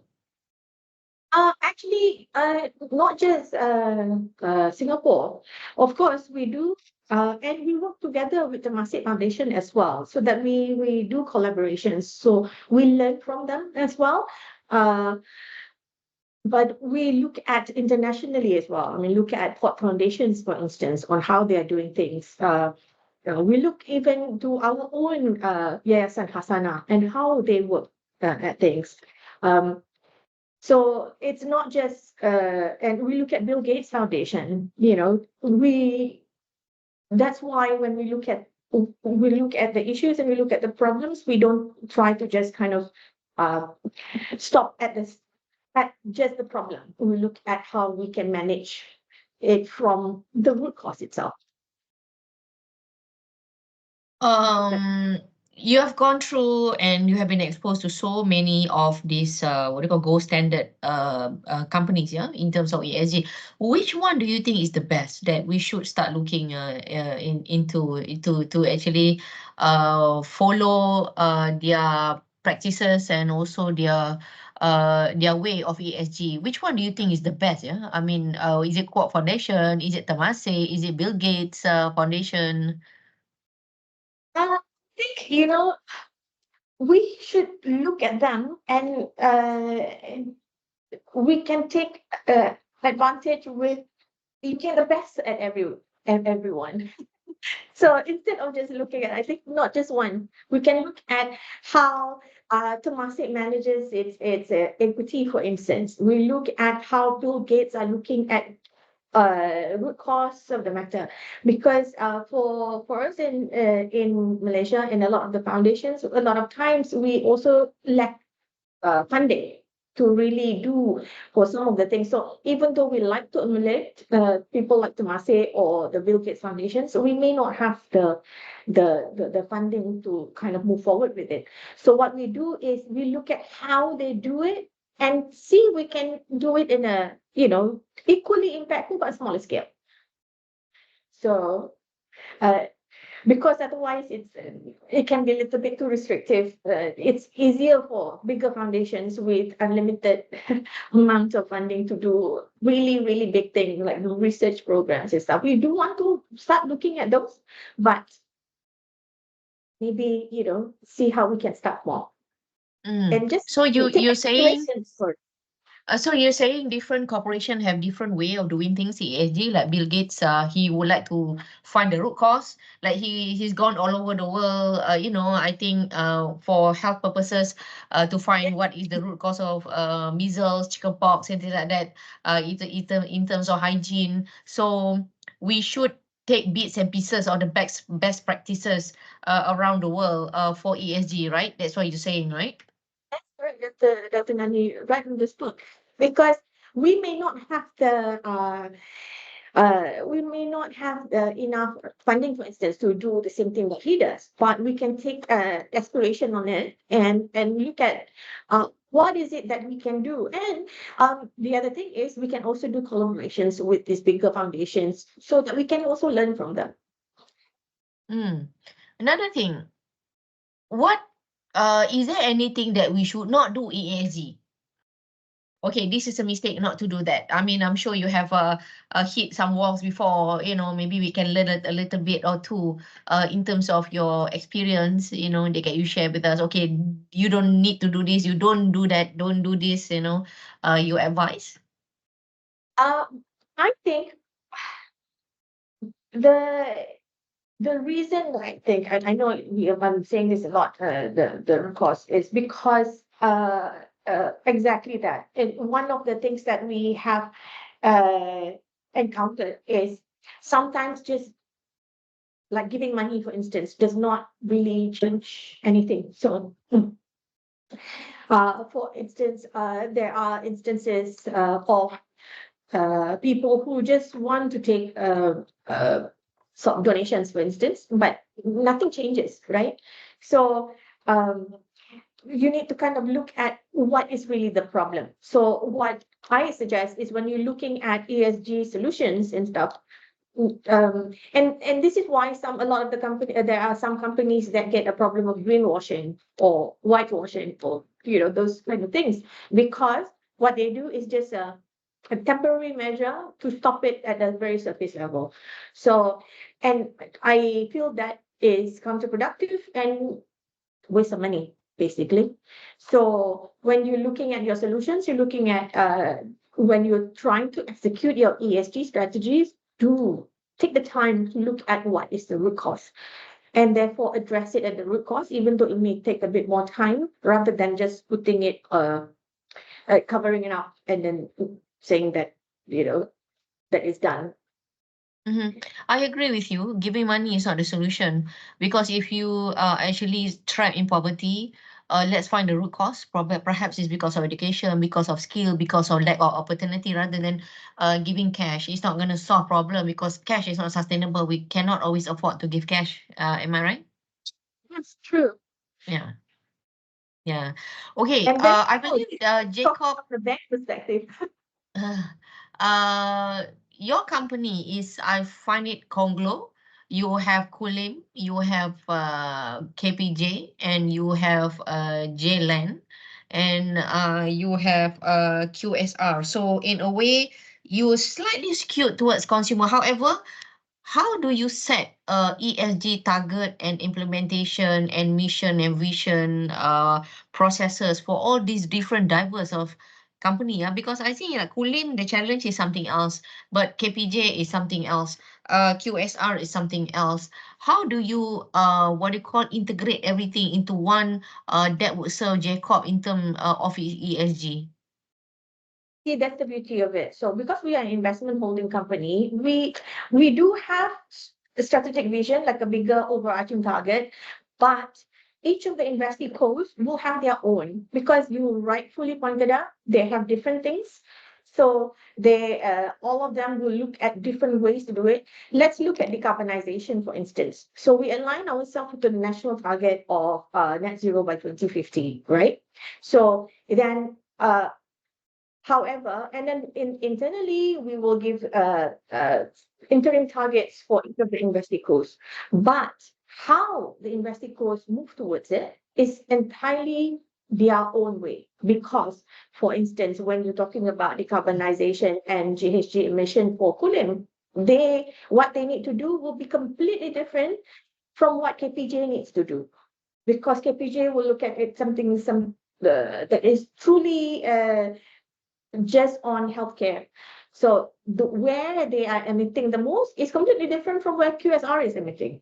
So, it is, we put it as a bigger overarching target, but we do allow investigos to move towards it in their own way and in their own pace. Because, for instance, with Kulin, for instance, our plantation business, they are ahead of the game, because being an Opang company, they are subject to RSPO, MSPO, so they have been calculating, they have data from 2012.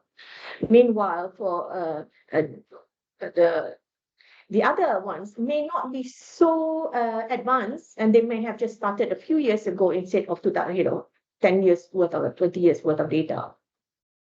So that means that when they want to move, so collectively we will look at it together, but moving forward is in each their own way. So they all have their own, one will step bigger, one will step smaller, but we will move toward the same goal.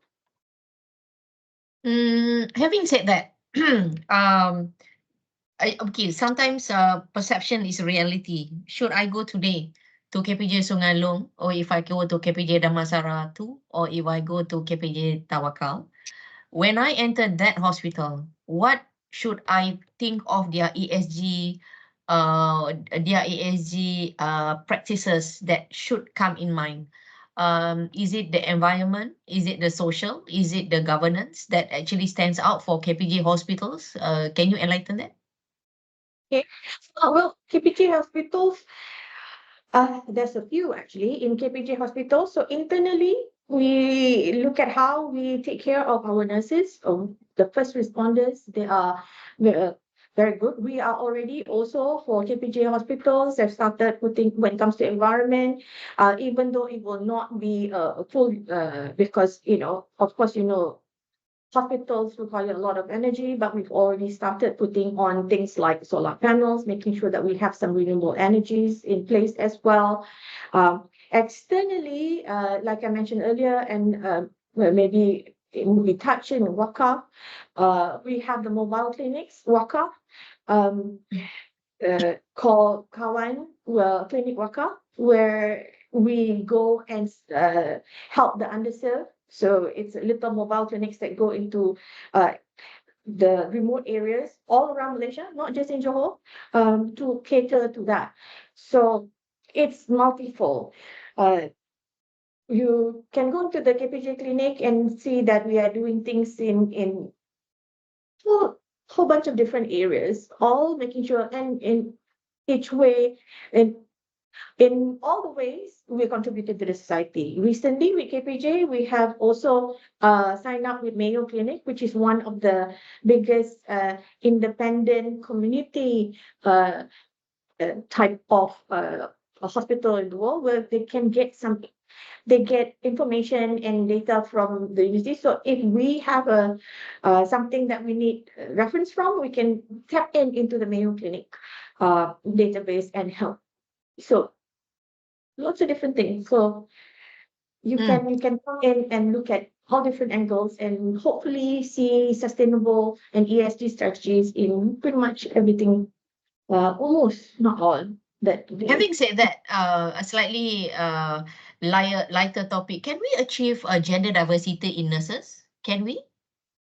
I think you will find that it's starting, because with KPJ, we also have KPJ University, and you find that there are more male nurses already as well. And Malaysia maybe is slightly later adopted, but in European countries, in America, it's nothing new. So we're just starting, but we definitely see an increase already because of, I think people are seeing it in not just a gender type of work.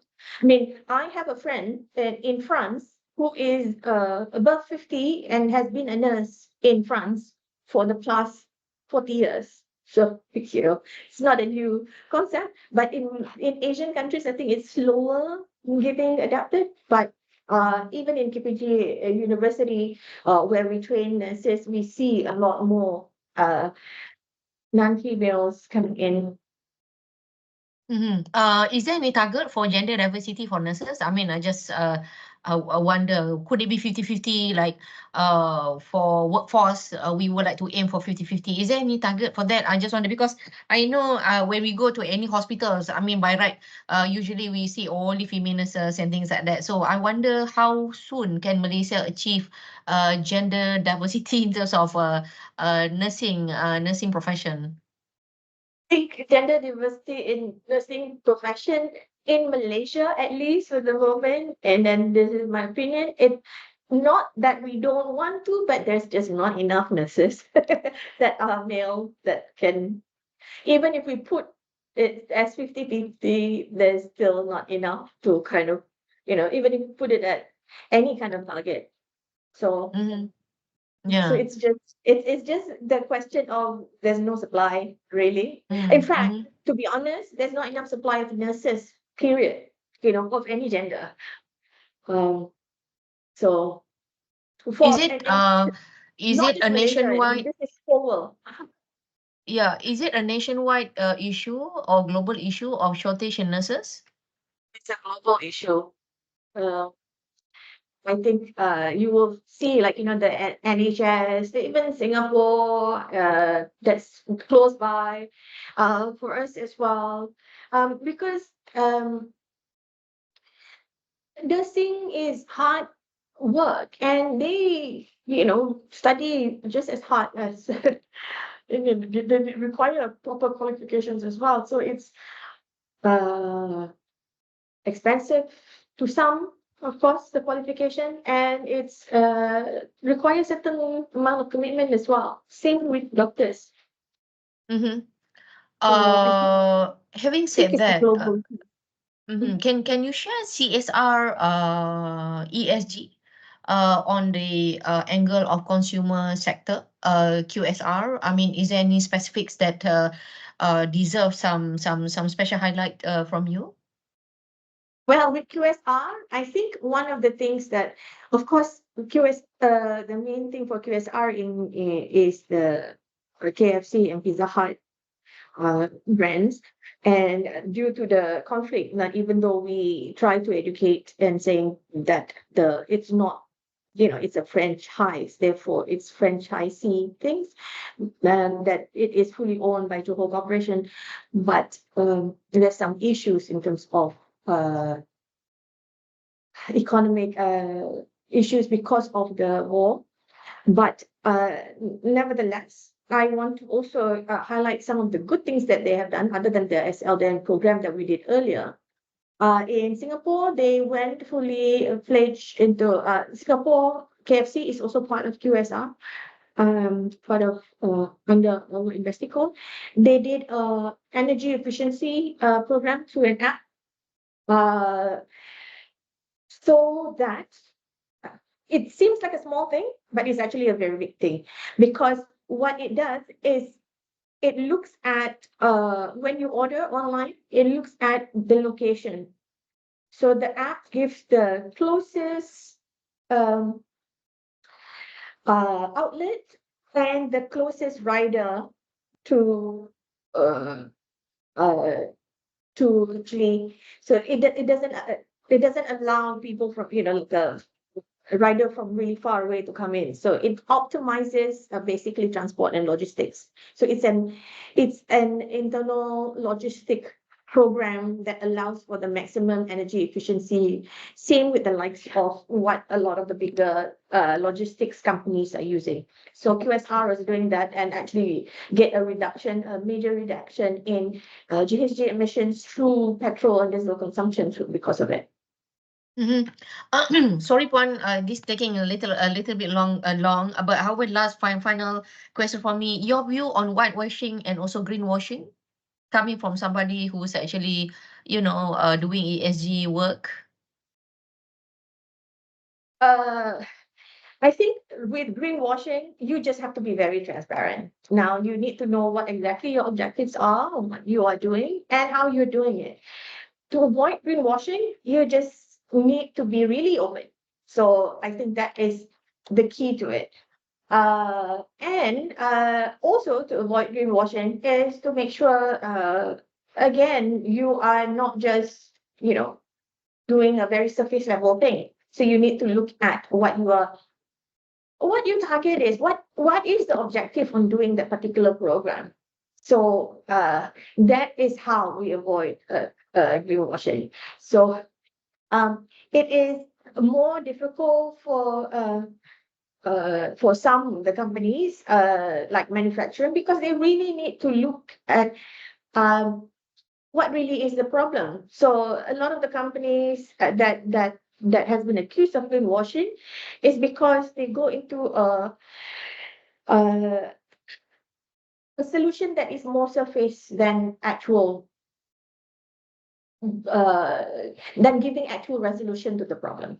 So I think that's how you can avoid it. Transparency and root cause.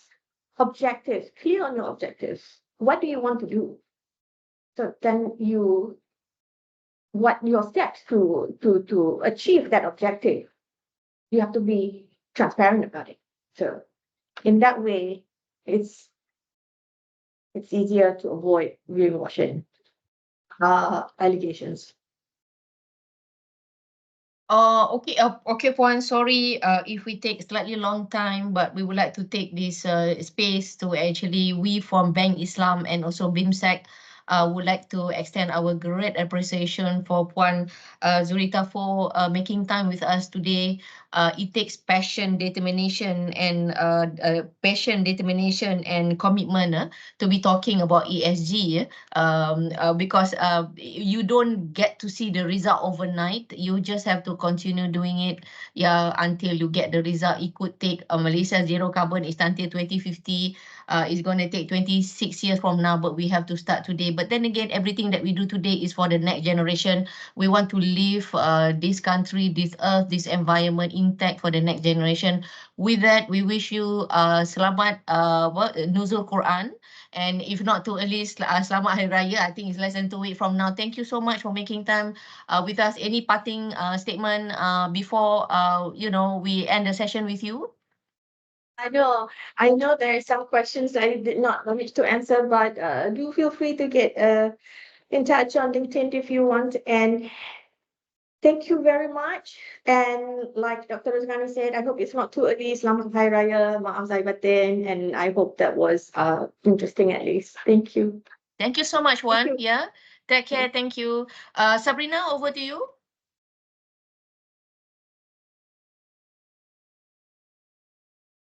Thank you, Dr. Nani. Also, Puan Zaidatul. Thank you, Dr. Nani, and also Puan Zaidatul Zurita for the fruitful insights incorporating community empowerment into social responsibility initiatives. Moving on to the next session, we will be delving into innovative approaches. The session will unravel strategic perspectives on leveraging Waqaf, which is historically tied to charitable giving as a formidable agent for improving societal quality of life. It is my honor to introduce our esteemed second speaker of the day, Encik Muhammad Bahrin Bakri, the Chief Operating Officer of Waqaf Anno Corporation, who graduated from University of Hull, United Kingdom, with a degree in accounting. He is a member of Chartered Tax Institute of Malaysia, CTIM, and embarked on his journey as account executive in Johor Corporation and further served various subsidiaries of Johor Corporation. In 2018, he had been entrusted to be the general manager of Waqaf Anno Corporation Berhad to oversee the overall operation of the Waqaf institution, and his current responsibility as the COO of Waqaf An-Nur is to ensure the smooth running of the institution upon his 25 years of experience. Without further ado, please welcome Dr. Nani and Tuan Haji Bahrin to elaborate further on the subject of Waqaf. Okay, Bahrin, Assalamualaikum. On behalf of the Bank Islam, also BIMSEC, we welcome you. Thank you for making time this morning to be with us to present what would be your aspiration in ESG space. We look forward to hear your presentation, and later I will be moderating as well for the Q&A. Over to you, sir. Okay. Assalamualaikum warahmatullahi wabarakatuh. Thank you, Dr. Rosnani. acting CEO BIMB Securities. As also moderator for virtual corporate day BIMB Securities, especially for ESG today. So my fellow panels, Puan Zai from Yayasan, from Head of Sustainable Johor Corporation. Okay, first and foremost, I thank to Allah for the opportunity to share Waqaf Anur experience, how steering Waqaf towards improving the quality of life in society and promoting economic well-being. Thank you to the organizer again, BIMB Securities, for inviting Waqaf Anur, not to forget welcoming all the delegates or participants for attending this virtual corporate days for ESG. Okay, uh,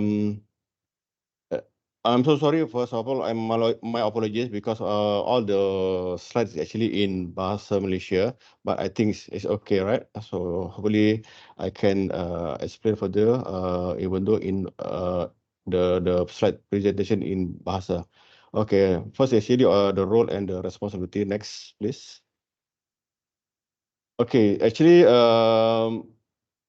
Waqaf Anus is actually initiated by Johor Corporation.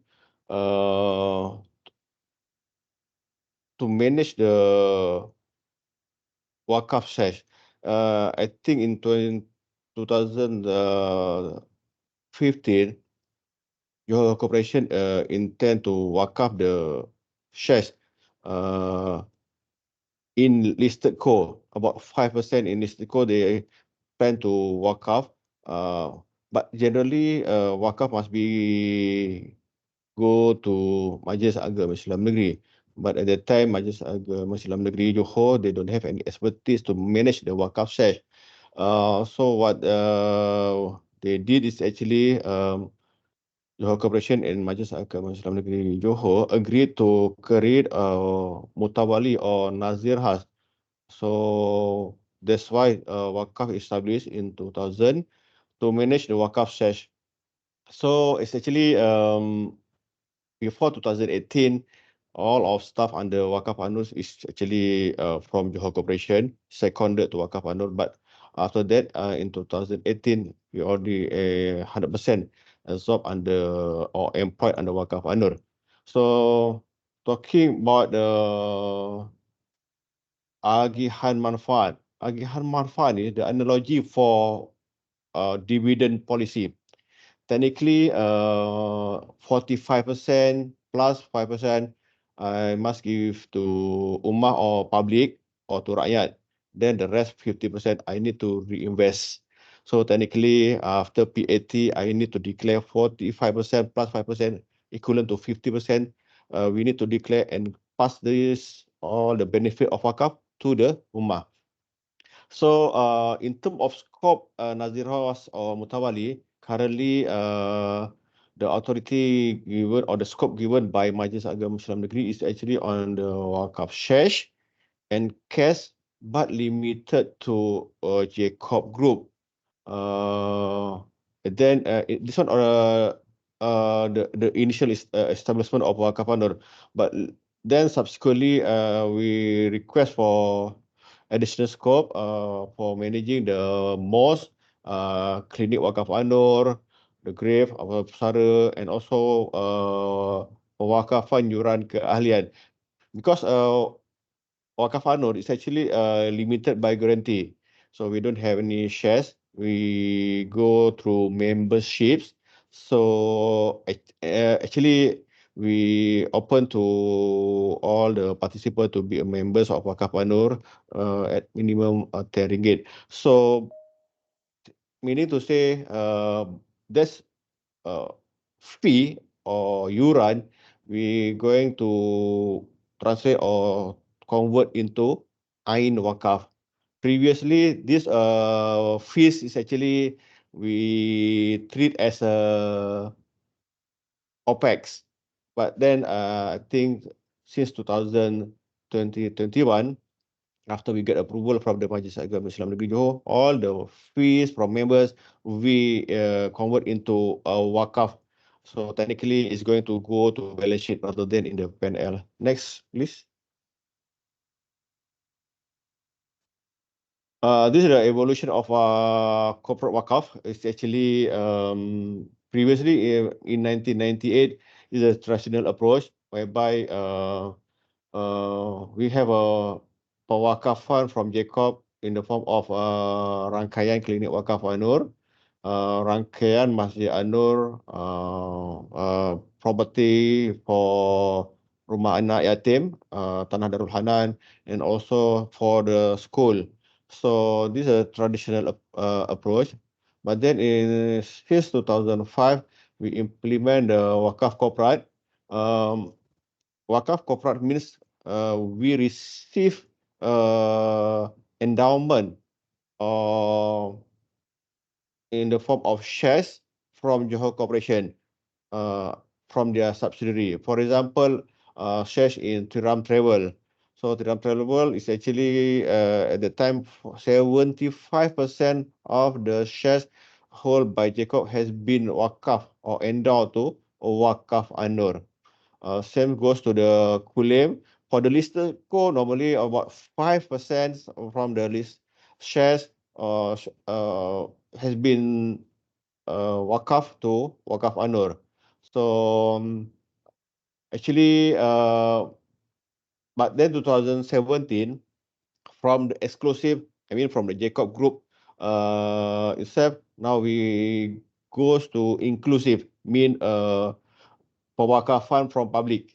So, for example, like Wakaf Saham Lakin Central in 2017, this is something like IPO because all the process we need to go through SC and everything. We need to produce the prospectus.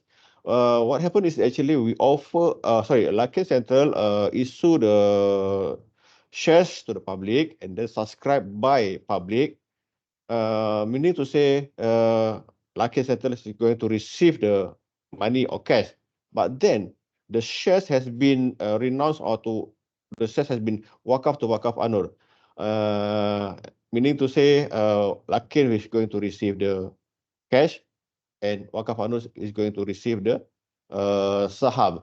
So that at the time, actually, the government giving the tax exemption to support this Wakaf Saham Melaki Central. Subsequently, we introduced Hibah Lil Wakaf. It's actually, if we go to the Majlis Agama Islam Negeri Johor, only one process. That's it, Wakaf. So, but then if you go through Wakaf Anur, we call it Hibah Lil Wakaf. Because this one wakaf only can give to the Majlis Agama Islam Negeri Johor. This one clear under section 89 enactment pentadbiran Majlis Agama Islam Negeri Johor.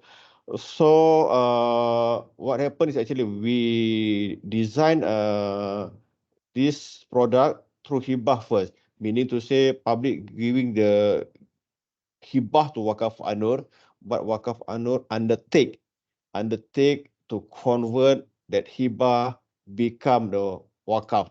For example, like if you, Puan Dr. Rosnani give her, say 1,000 ringgit is actually in the form of hibah. The document is hibah, but then when we receive, we undertake that hibah is going to turn into wakaf.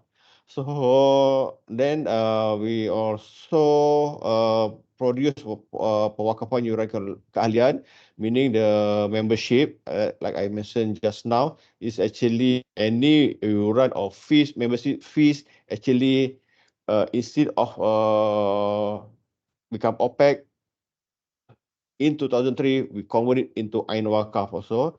And then the last one is actually Anur Gold. This one is actually the digital gold. Any profit from the digital gold, about 4% is going to Wakaf Anur. Next, please.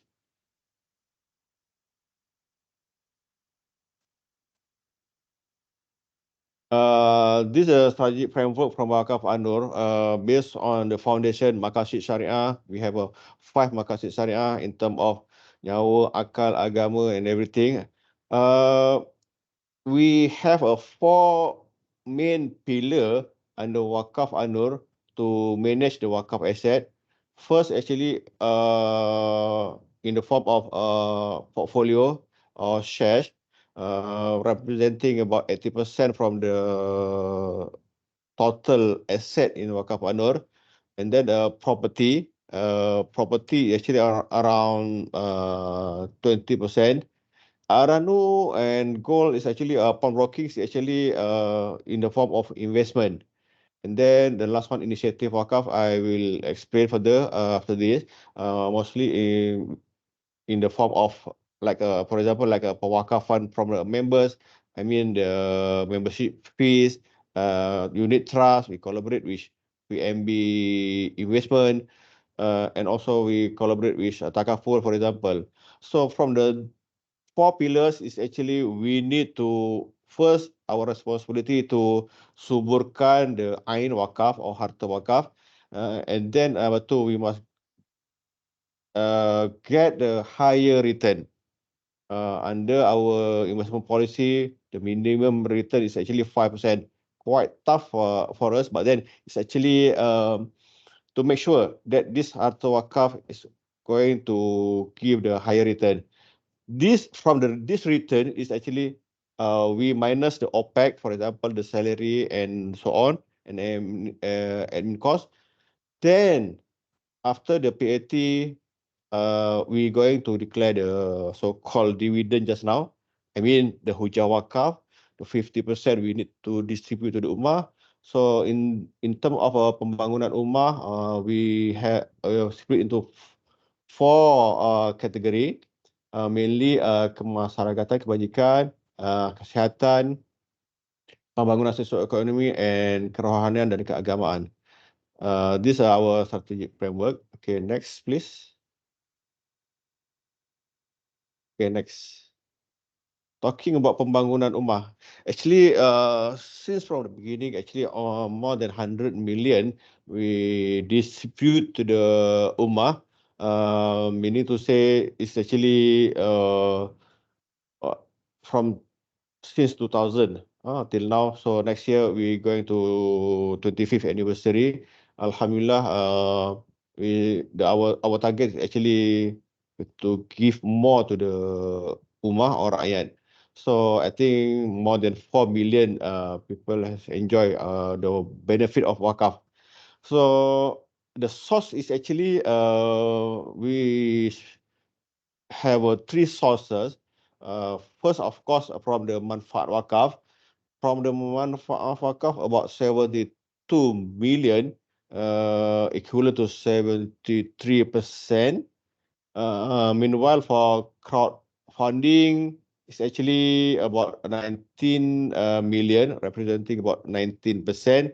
And then wakalah zakat from the wakalah zakat Johor Corporation and wakalah zakat SSM. This one is actually quite new for the past 2 years, about 8%. So from this more than 100 million, we distribute into kemasyarakatan and kebajikan about 44%. Mainly our program is a program Jalinan Ukhuwah. I'm going to explain later on. Okay, under kemasyarakatan dan kebajikan, actually program Jalinan Ukhuwah, Rumah Asnaf, Brigade Wakaf, bantuan seluruh Malaysia, rumah hayat yatim, penyelenggaraan dan pendidikan dan so on.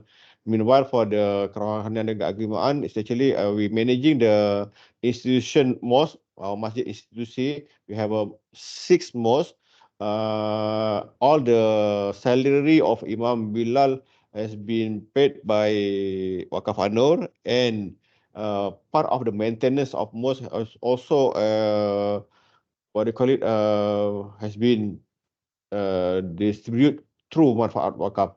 So then not uh, not only that, what I am trying to say is actually the benefit of wakaf from Wakaf Anur has been enjoyed the whole Malaysia from the Sabah until Perlis. So our activity is actually at a national level, not only in Johor, even though we are based in Johor, but then all the benefit of Wakaf actually we distribute to the whole Malaysia. Even though it's actually we collaborate with an NGO, those who has a connection with uh, overseas like Gaza or Syria or Turkey. So actually our manfaat wakaf reach to international level. So about healthcare about 11%. And for the socio-economy development, like a microcredit, vocational, and wakafpreneur, it's about 8%. So this the what they call it, the agihan manfaat, the distribution of manfaat wakaf to the ummah. Okay, next please.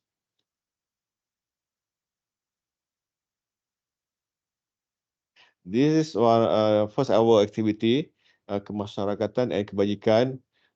Talking about agihan pembangunan ummah, actually we distribute to the what they call it to the ummah, to the rakyat, mainly for the sari hidup, for kesihatan, for uh, like infrastructure. For example, if your secondary school or primary school plan to have a smart TV or aircon or laptop, for example, they can apply to the Wakaf Anur to get the benefit Wakaf. Other than that, actually we are managing to develop the Rumah Asnaf, but then this one is actually the source from the Wakalah Zakat. So till today, we developed almost 42 units, and meaning to say, MAH imposed 50% from the Wakalah Zakat must use for pembinaan rumah asnaf. So that's why until today we already develop about 42 units. Other than that, as usual, we contribute like a bakul makanan and extras. Next, please. Program Jalinan Ukhuwah is actually program turun padang how we meet rakyat in all the district. So last year we have about 42 programs in 2023, whereby in this program actually we have something like mini expo. What does it mean, mini expo? We need to say that we provide a clinic, Wakaf Anur, to serve the pemeriksaan kesihatan, and we have a so-called gotong royong. We do the so-called what do you call it, community awareness. We have a program with children like Lucas and etc. So meaning to say, when we have mini expo, is part of the awareness how the benefit of wakaf can reach to them. Uh, Other than that, we want to promote how they can contribute a wakaf to Wakaf Anur, because we want to show every single wakaf that they contribute to us, to Wakaf Anur, we going to distribute back to the ummah. So this one very important. Even though in annual report, every contribution we show in the annual report, not only the audited account, but then all the so-called the recipient of manfaat wakaf, we show in the annual report. I think that's the beauty of what they call it, Wakaf Anur, because we are very transparent. Why we do that? Because we want to build trust to the public. Okay. Next, please. Brigade Wakaf is actually badan beruniform giving the service for bencana like a kebakaran or banjir. So they are also involved in any gotong royong during the Jalinan Ukhuwah. And also we have a program to menyantuni mu'alaf, because this one is actually we have a 6 mosques, and in the Masjid Sultan Iskandar we have a Islamic Information Center, whereby this information center we can provide all information about Islam, and then we have a program Silang Budaya, which other religious. So in this case, is actually we can consider the Masjid Sultan Iskandar is considered very open, a mosque to the public, not only for Islam but for the other religions also. So that's why in this case almost more than 55 mu'alaf reward in IIC, Islamic Information Center. Next, please.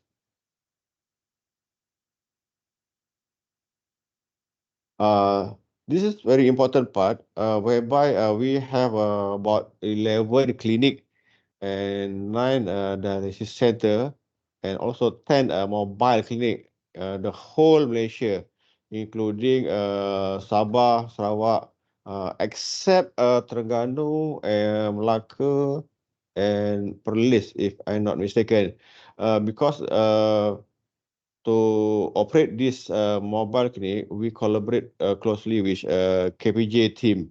So where we have a KPJ, we have a clinic Waqaf Anur, either in the form of fixed building or mobile clinic. But then now we change the modus operandi from the fixed building of a clinic into mobile clinic, because by having a mobile clinic, we can uh,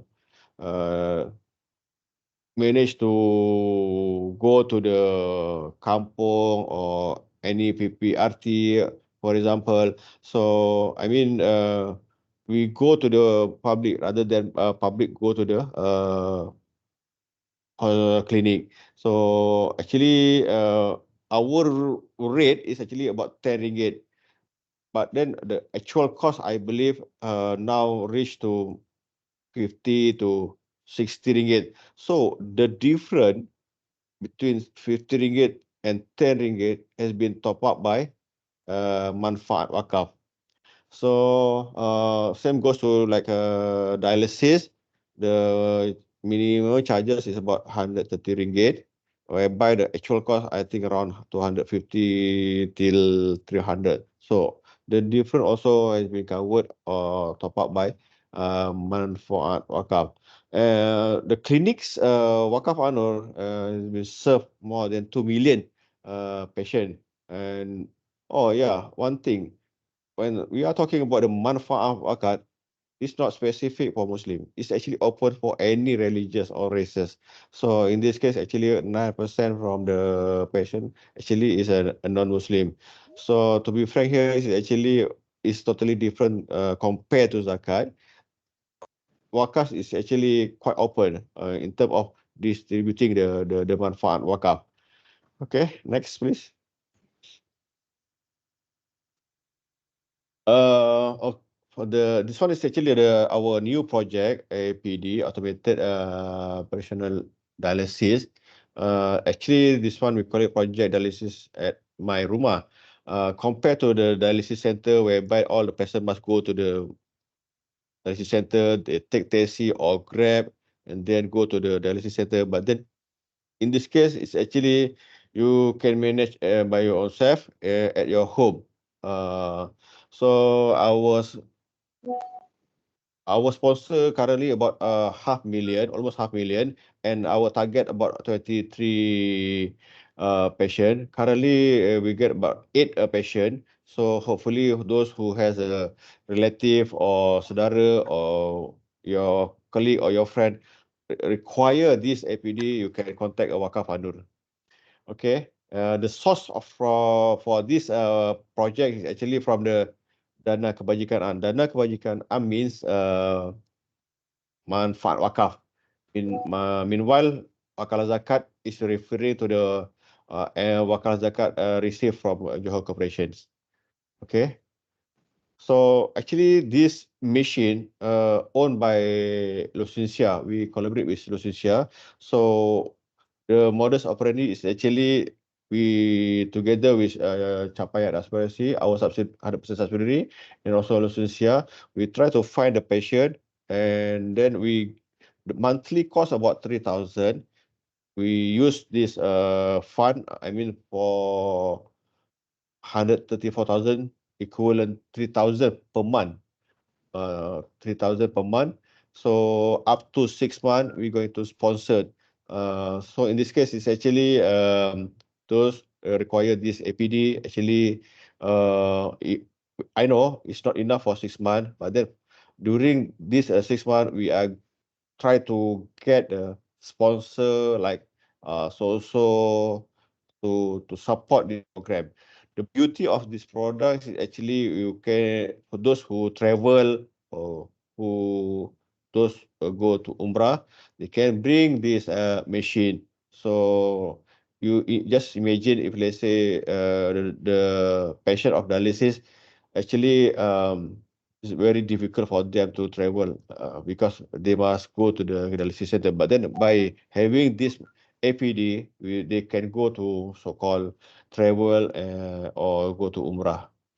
Okay, next.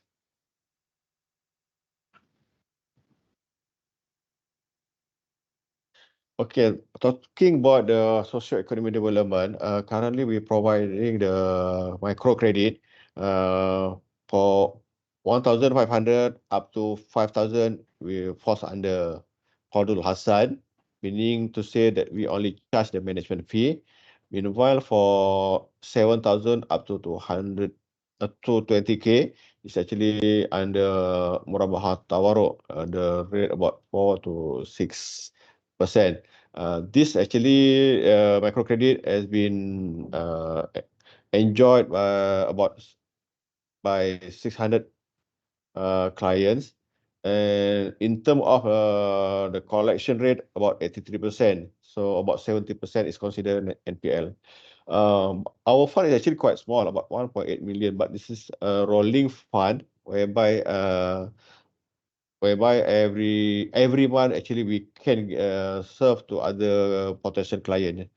So other than that, it's actually what we call it wakaf tali pancing, meaning to say this one is to make sure all the Asnaf or B40 not only receive money, then after that, halas, we need to say, oh, we don't want to give them the benefit wakaf one-off. We try to develop them to be entrepreneur. For example, like a program Jahitan, we have a program incubator.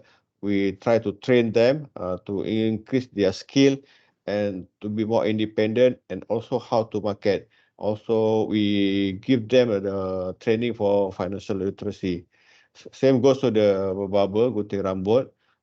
They also have a program incubator. So in this case, it's actually we try to turn them to the participant of this wakaf community from the 3-digit income to 4-digit income. We have an icon whereby for barber, from the 3-digit income, now they got about 5-digit income. So we almost train for 100 more than 400 participants. For jahitan about 300, and for barber about 143.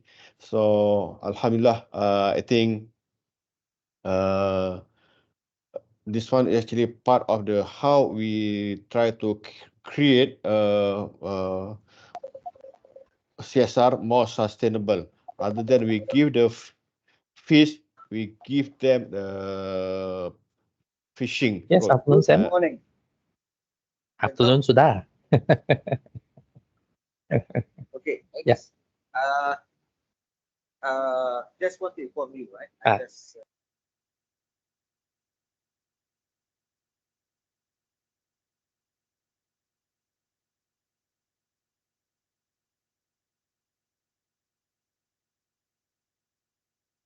Okay, Encik Barin, you can continue. Sorry for the disruption. It's okay. All right. Next, please. This one Wakaf Tani Community, something like urban farming. So about 30 participants. This is a pioneer project in Taman Cendana, mostly B40. So it's actually we try to train them to be other other than get the income, additional income. We try to train them to be more independent. So in this program, is actually we have a so-called fertigasi for terong, net pot hydroponic for salad and butterhead, and wok hydroponic takong for sawi and kailan. Meanwhile, for cendawan, we have about 2,000 bongkah, and also we ternak keli about 2,000.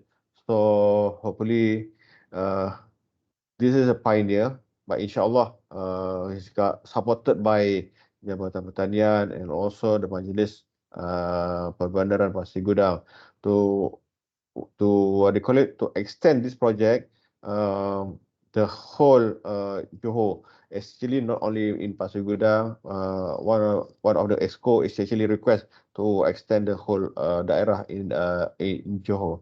Okay, next please. This one is actually something like bantuan sara hidup to the student. We collaborate with UTM, but then previously we only give them bantuan sara hidup in the form of cash, one off, but then it's actually not sustained. So we turn into more sustainable. How? By having a project, we call it Madu Kelulut. Madu Kelulut means to say every student they need to manage or handle two modular of Madu Kelulut, and then the estimated income every month is actually about 1,005. But then we decided we only give them 600 to those student under ASNAF or B40, and then the balance is actually we put back in the rolling fund for maintenance and everything. So in this case, it's actually we try to target to start in March 2024. So by having this, I think more sustainable. Meaning every month we can contribute about 600 to the student. But then after they complete their degree, we're going to find another student under ASNAF or B40. So the beauty of this product, this program actually, we collaborate with one of the so-called entrepreneur. This entrepreneur is actually going to harvest all the honey or the madu kelulut. The student only to manage this modular. So meaning to say everything is clean, well maintained and everything. But then in terms how they harvest the honey, actually this one has been done by other entrepreneur or supplier. Okay, so hopefully this program we can increase the numbers of students. Of course, in UTM, I think more than 10,000 students. But then this is one of the pioneer. So the target is actually we can create more. We can serve more than 300 students by for next 2 years, inshallah. Next, please. This one is actually we collaborate with Agrobank and also RS Burger. This program we targeted to ASNAP because the source of fund derived from Wakalah Zakat Corporation and also Wakalah Zakat Agrobank. So each entrepreneur ASNAF is actually we're going to sponsor about 12K. So actually under this program we're going to supply the full set of business including the stall and everything, and then we also give them the training and also all the what do you call it 6 months training to make sure all the what do you call it the strategy of business, how they market the product and everything. So this one is actually we collaborate with Aris Burger in Johor. We find out about 10 usahawan asnaf, and inshallah if this program success, we're going to increase more by next year, inshallah. All right, next, please. Um, just now I am talking about the jahitan. Pusat Wakaf community, we have a jahitan, especially for the woman or for single mother. Alhamdulillah, those what they call it graduated from the Pusat Wakaf community jahitan. Alhamdulillah, Majlis Agama Islam Negeri Johor give a big project to this alumni of Pusat Jahitan to provide about 30,000 sets of baju Melayu and baju kurung for sekolah agama in Johor. So we found out about 30 entrepreneur, those graduated from the Pusat Wakaf Community Jahitan just now, to take this project. Of course, we need to monitor closely in terms of the quality. So, but then Alhamdulillah, we targeted by June is going to complete this project. The value, I think, almost 1.4 million. So inshallah, it's going to give income to the single mother or asnaf.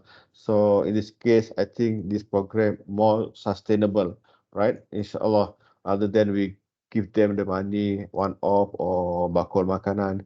This program is create what they call it, more income to them and more the independent, and hopefully one day they become pembayar zakat or pewakaf, insyaAllah. Next.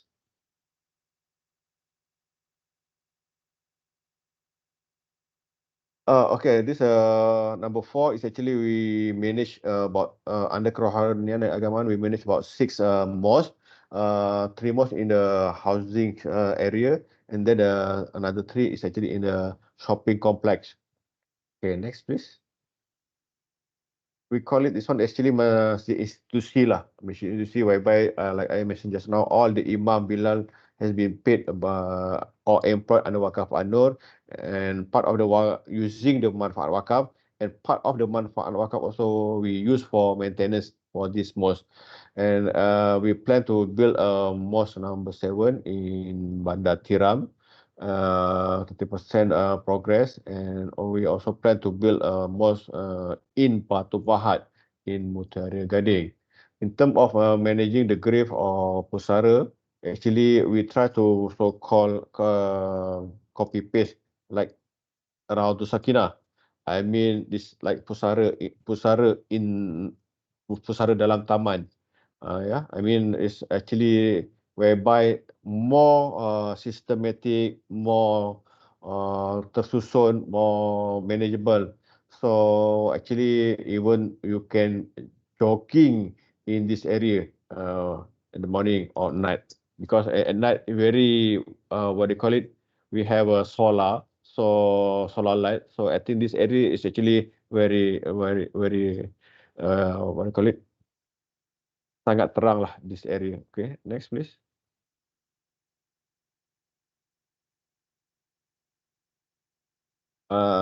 This one is actually like I mentioned just now, Islamic Information Center. This the place where you can get the full information about Islam, because currently we face the Islamophobia. So our colleagues from other religions, they try to get the full information or actual information, so they can come to the Islamic Information Center to get the actual information, uh, rather than they get from the social media. So they can compare the information. In this center also we have a program to Shahada. So more than 55 our colleague has been take a shahada. So hopefully it's going to implement under Shahadah Nur in 2024. Yeah.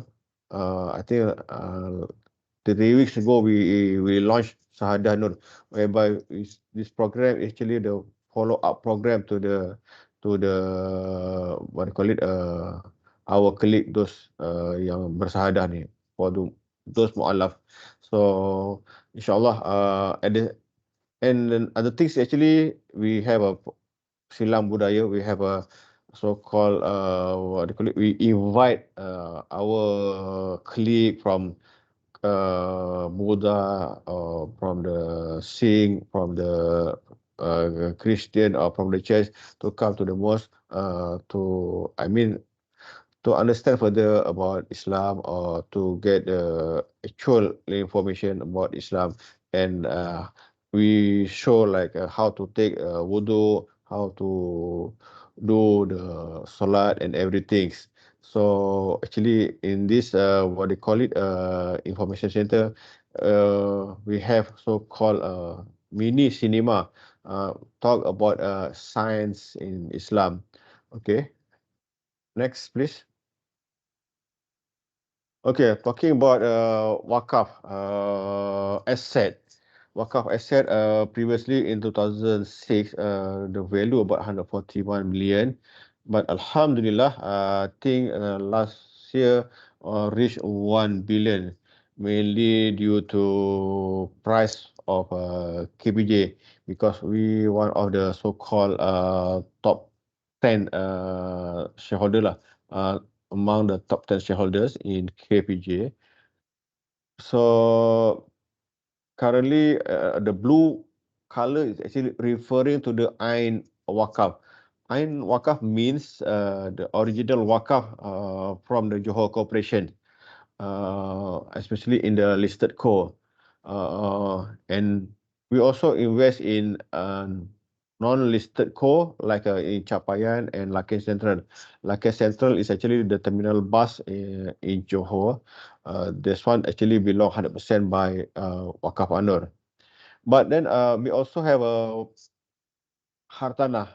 Hartanah, we have a Menara Ansar. This actually Hartanah, the process is through istibdal. Istibdal means exchange the assets.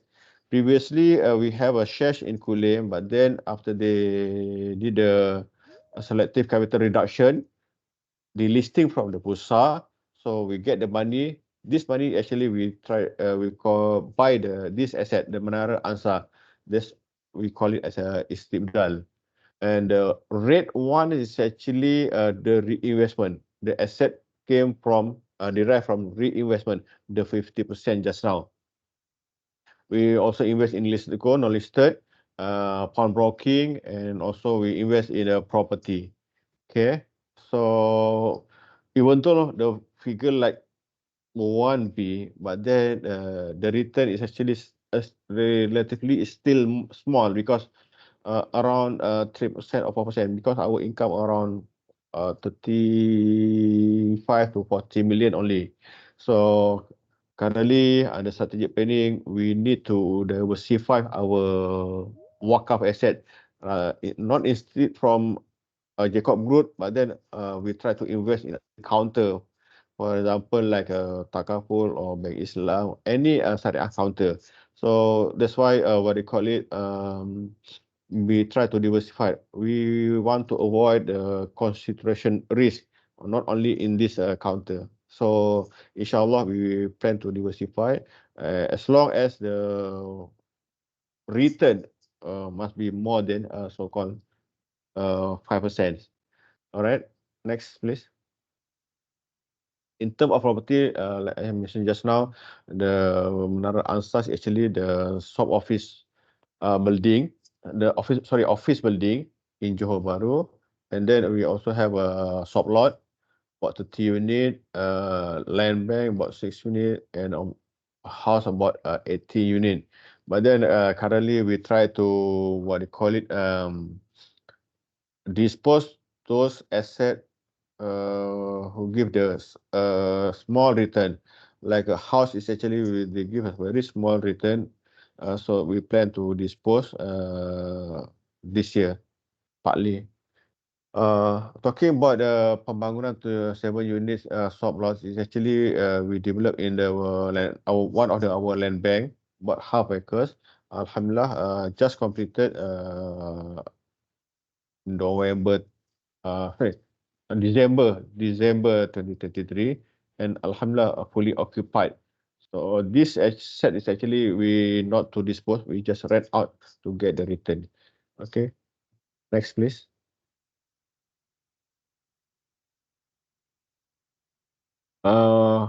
Okay, this one talking about pembangunan wakaf or how we develop the wakaf assets.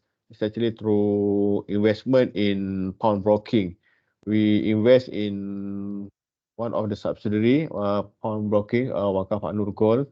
Currently, we give the financing is about actually more than 10 million. And then the nilai marhun means the value of gold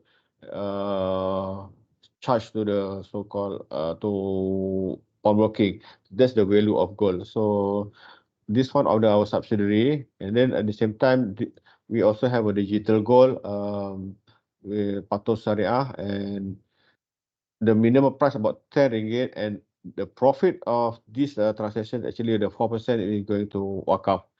So we also collaborate with Koperasi Permodalan Kelantan Berhad to open a new outlet in Tampoy to run the pawnbroking. Okay, next.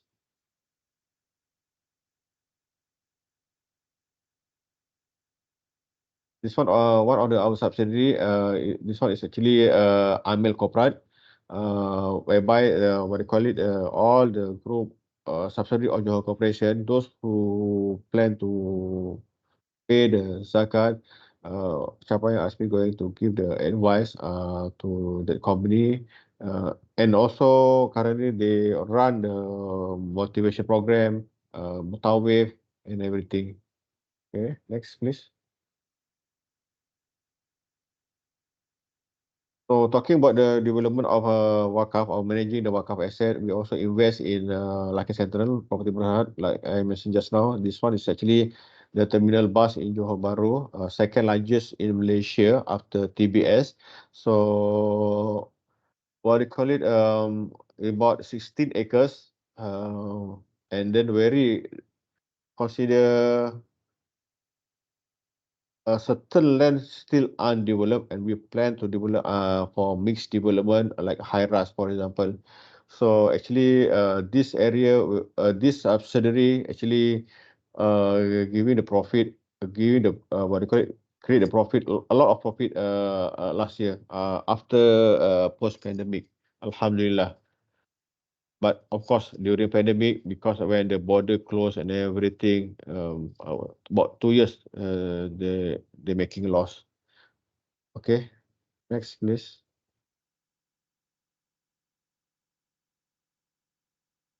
Okay, other than that, under pillar number 4, initiative wakaf of investment is actually like through pewakapan yuran keahlian, meaning membership fee. So membership from the individu or from the corporate or entity. So for individu, actually turning it to 1,000, and for the corporate, the corporate means to the institution about 1,000 to 100,000. So this actually all the wakaf, the membership fees is going to turn into ain wakaf. So talking hibah lil wakaf, hibah tu bagi tujuan wakaf, hibah we what do you call it? Actually mostly is in the form of cash. Even though harta, but then normally we going to advise the pewakaf to sell the property, and then giving the cash to us to hibah to wakaf anur, and we undertake to make sure all the hibah turn into ain wakaf. Talking about the takaful is actually when we collaborate the takaful company, it's actually like I take coverage about 1 million, the 30% I assign to Wakaf Anur upon death. So meaning to say upon death is actually we have investment for akhirat. So I mean, but then the 70% we give to the, of course, to the waris, but then the 30% we going to wakaf to Wakaf Anur. And PMB Annual Wakaf Income Fund is actually unit trust whereby the 30% from the dividend going to Wakaf, the 30%, the 70% goes back to the investor. The beauty of this product is actually you're going to enjoy the capital gain because the par value previously about 50 cent now reached to 64 cents. And then they have a cover, takaful coverage up to 100K. So this one is actually free given by PMB. So up to age 65, you can get a coverage of 1-to-1, whatever amount you invest, but then up to 100K only. Okay.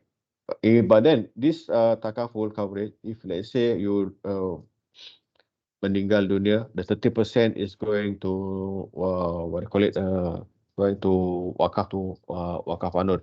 This is what do you call? Okay, I think I am going to reach to end the slide. So talking about the steering or wakaf towards improving the quality of life, our approach is actually more towards tali pancing, meaning to say rather than we give a fish, we giving them a fishing rod. So let them go to fishing. So more sustainable. I think this is one actually what do you call it? We call it as a uh, Islamic social finance. More sustainable. Why I said more sustainable? Previously, when I work at Johor Corporation, every year we need to allocate for CSR, and then this CSR actually halas habis begitu saja. But then when you structure it into wakaf entity, of course I need to invest first. We need to what do you call it, suburkan to grow the wakaf asset. But then it is more sustainable because all the benefit from the wakaf is actually yearly we can give to the ummah. So no need maybe you can one time only to allocate for wakaf, but then it's going to sustain maybe for 100 years. So our target by Alhamdulillah 2023 we reached to 1B. So our aspiration to be a pioneer in wakaf corporate. So by 2050 we target about 10B. So not talking about the value of asset, but actually having uh, having big asset, actually you can get more return from this investment. So by have a more return, you can give more to the public. I think that's all my presentation. One Sabrina and Dr. Rosani. Sorry. Okay, Barin, thank you so much for sharing this. I know it's slightly longer than expected the session, tapi can we ask a few questions? Boleh? Boleh? Of course, yeah. Oh, yeah, okay. Okay. I just wonder, in terms of poverty, kemiskinan, food security, whatever aspiration Wakaf Anur ya, yang mana yang your main priority? Actually, of course, kemiskinan.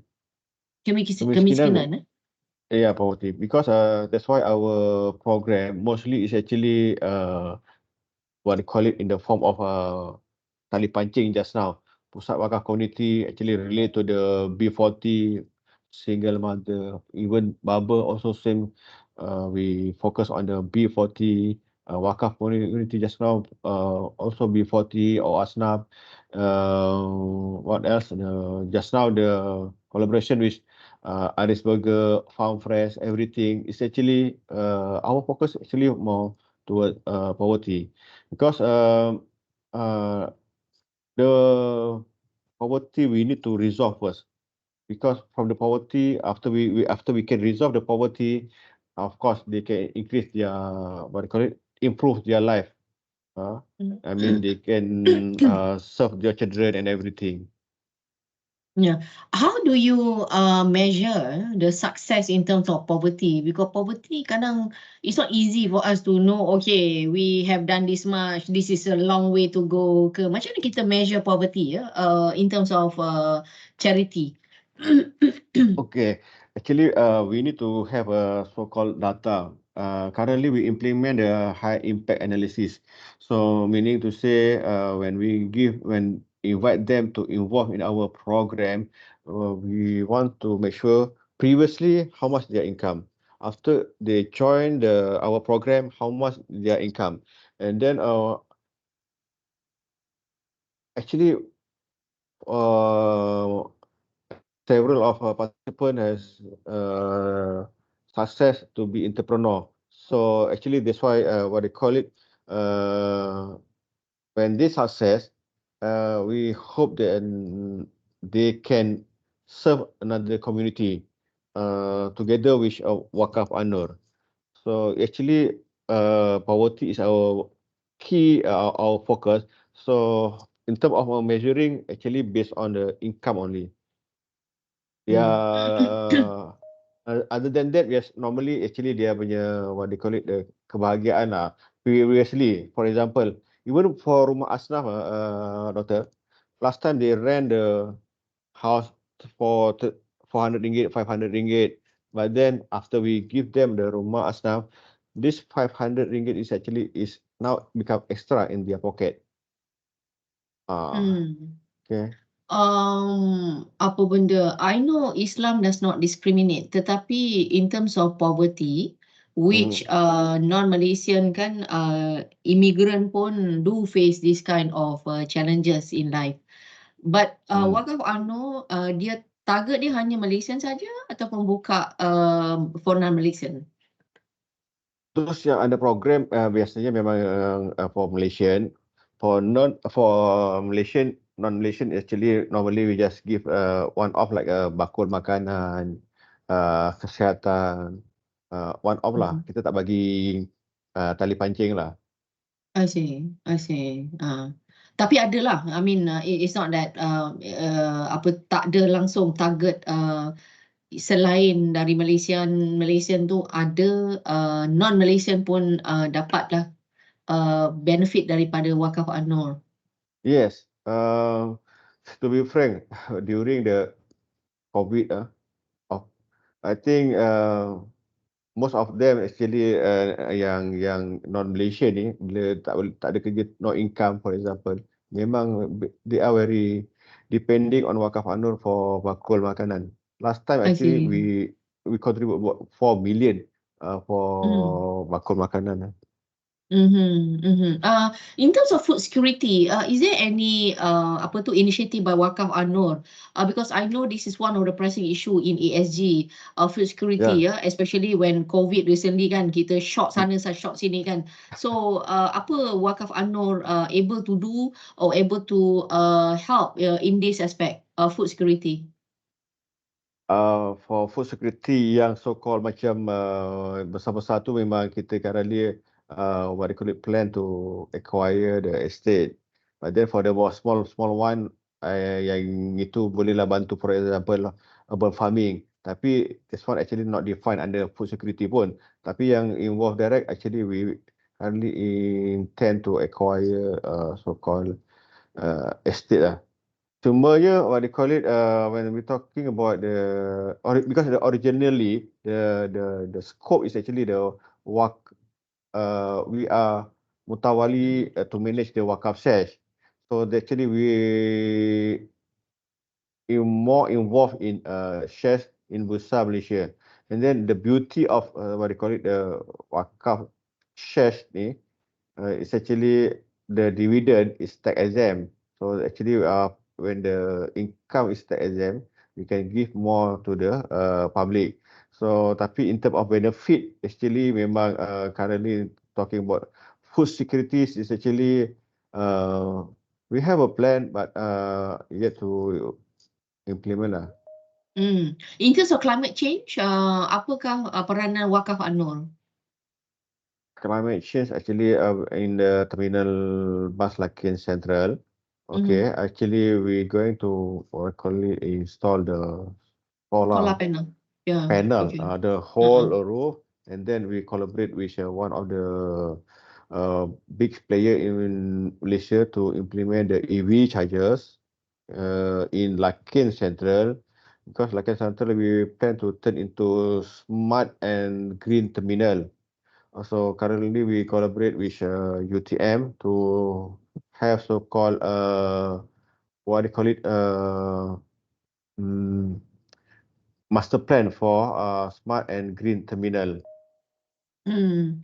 Uh, if you may, if you allow me another one or two question more from the Mm, floor, berapa mm. persen your investment or your charity goes to Johor and non-Johor, selain daripada Johor dan non-Johor, roughly lah.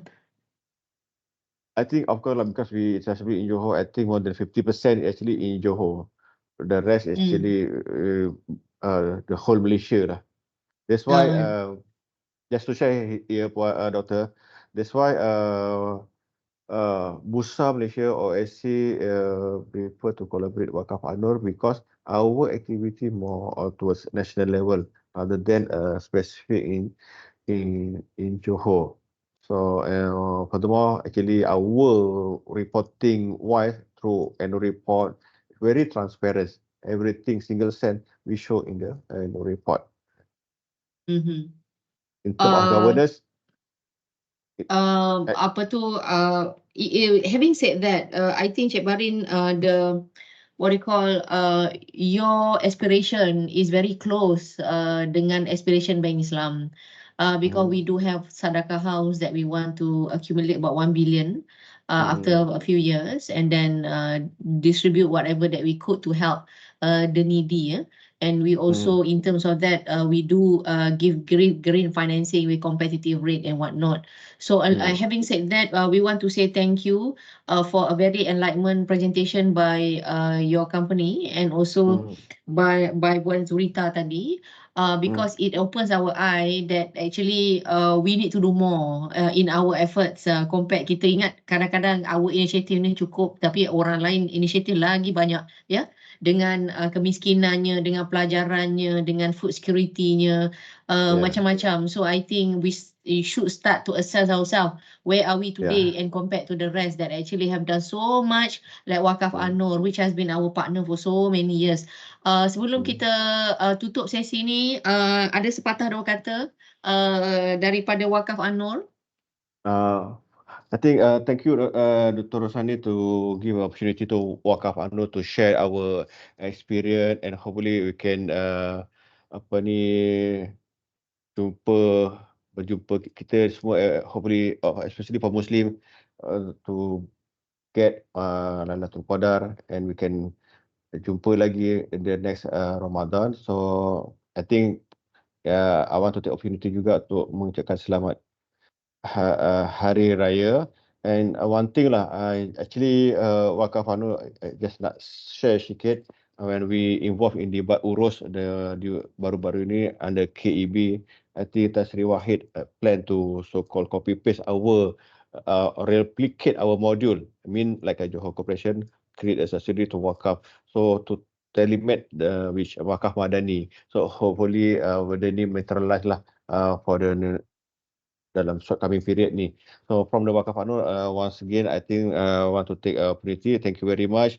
And my apologies lah, karena if my presentation maybe tak berapa merangsangkan ataupun tidak dapat memberikan gambaran yang secukupnya, you can contact me or you can access our social media lah. Alright. Thank you very much, Dr. Rosnani. Thank you, Cik Bahrain. On the contrary, we learn a lot from Waqaf Anur that I think the gold standard is always South Johor, in Johor itself, in everything, development, economy, administration, ESG, whatnot. Yeah, thank you so much. If it's not too early for us to say Selamat Hari Nuzul Quran, and also Yeah. for any shortcomings, it's actually is for us to blame ourselves. And thank you for making time. Thank you so much. Dan selamat berbuka puasa and selamat Hari Raya. Maaf Zahir Batin. Thank you, Encik Bahrain. Thank you. Sabrina, over to you. Thank you, Dr. Nani, and thank you to our wonderful speakers, Puan Zaidatul Zurita and Encik Bahrain Bakri, and to the entire guests today, hoping we have gained as much input as possible. Before we end our session, I would like to inform that there are two separate submissions on your end. One for the Bank Islam staff to receive the learning hours and submit the e-evaluation, which is through our QR code, which we are now flashing. And we appreciate your feedbacks for further improvement. And for those who require CPE points, we would like to remind you to submit the pre-assessment, post-assessment, as well as post-evaluation form in the ELMS portal for you to be eligible for the CPE points. Should you need any assistance, please do not hesitate to reach us. So to remind again, remember that the QR code are for Bank Islam staff for learning hours and e-evaluation. Whereas those who require CPE points, kindly submit your post-assessment and post-evaluation form in the ELMS portal. And we would like to inform that the CPE certificate will be issued within 2 weeks' time. With that, thank you and hope to see you in our next event. Assalamualaikum warahmatullahi wabarakatuh. Thank you, Sabrina. Thank you all. Good job. Thanks. Thank you so much. Hello. Hello. Yes. Sorry, I tried to go to the portal, and then when I click assessment, a blank page. Wait, let me fix that and get back to you. Yeah, because I clicked for the post assessment, then what came out is actually directory file or directory not found. Okay, just give me a minute. Okay.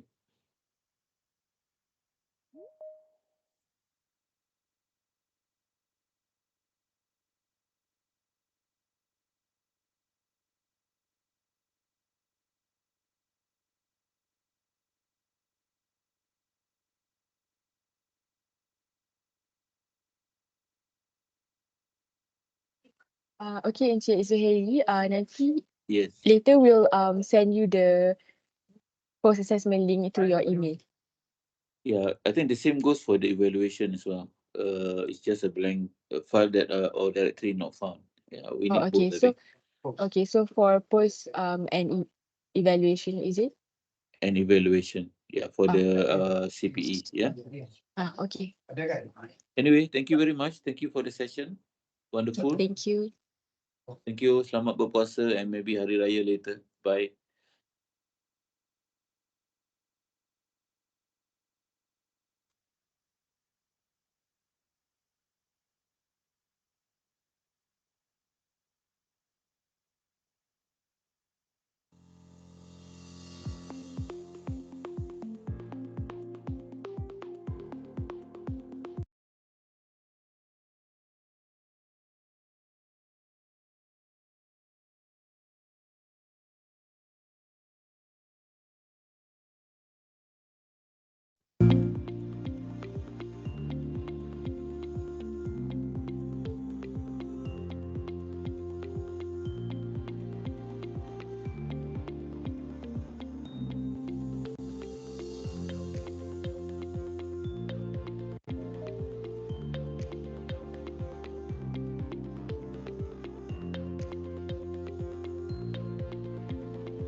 Hi, for those who have issues with the post-assessment and evaluation CPE in the ELMS portal, please try to use the link from the chat box.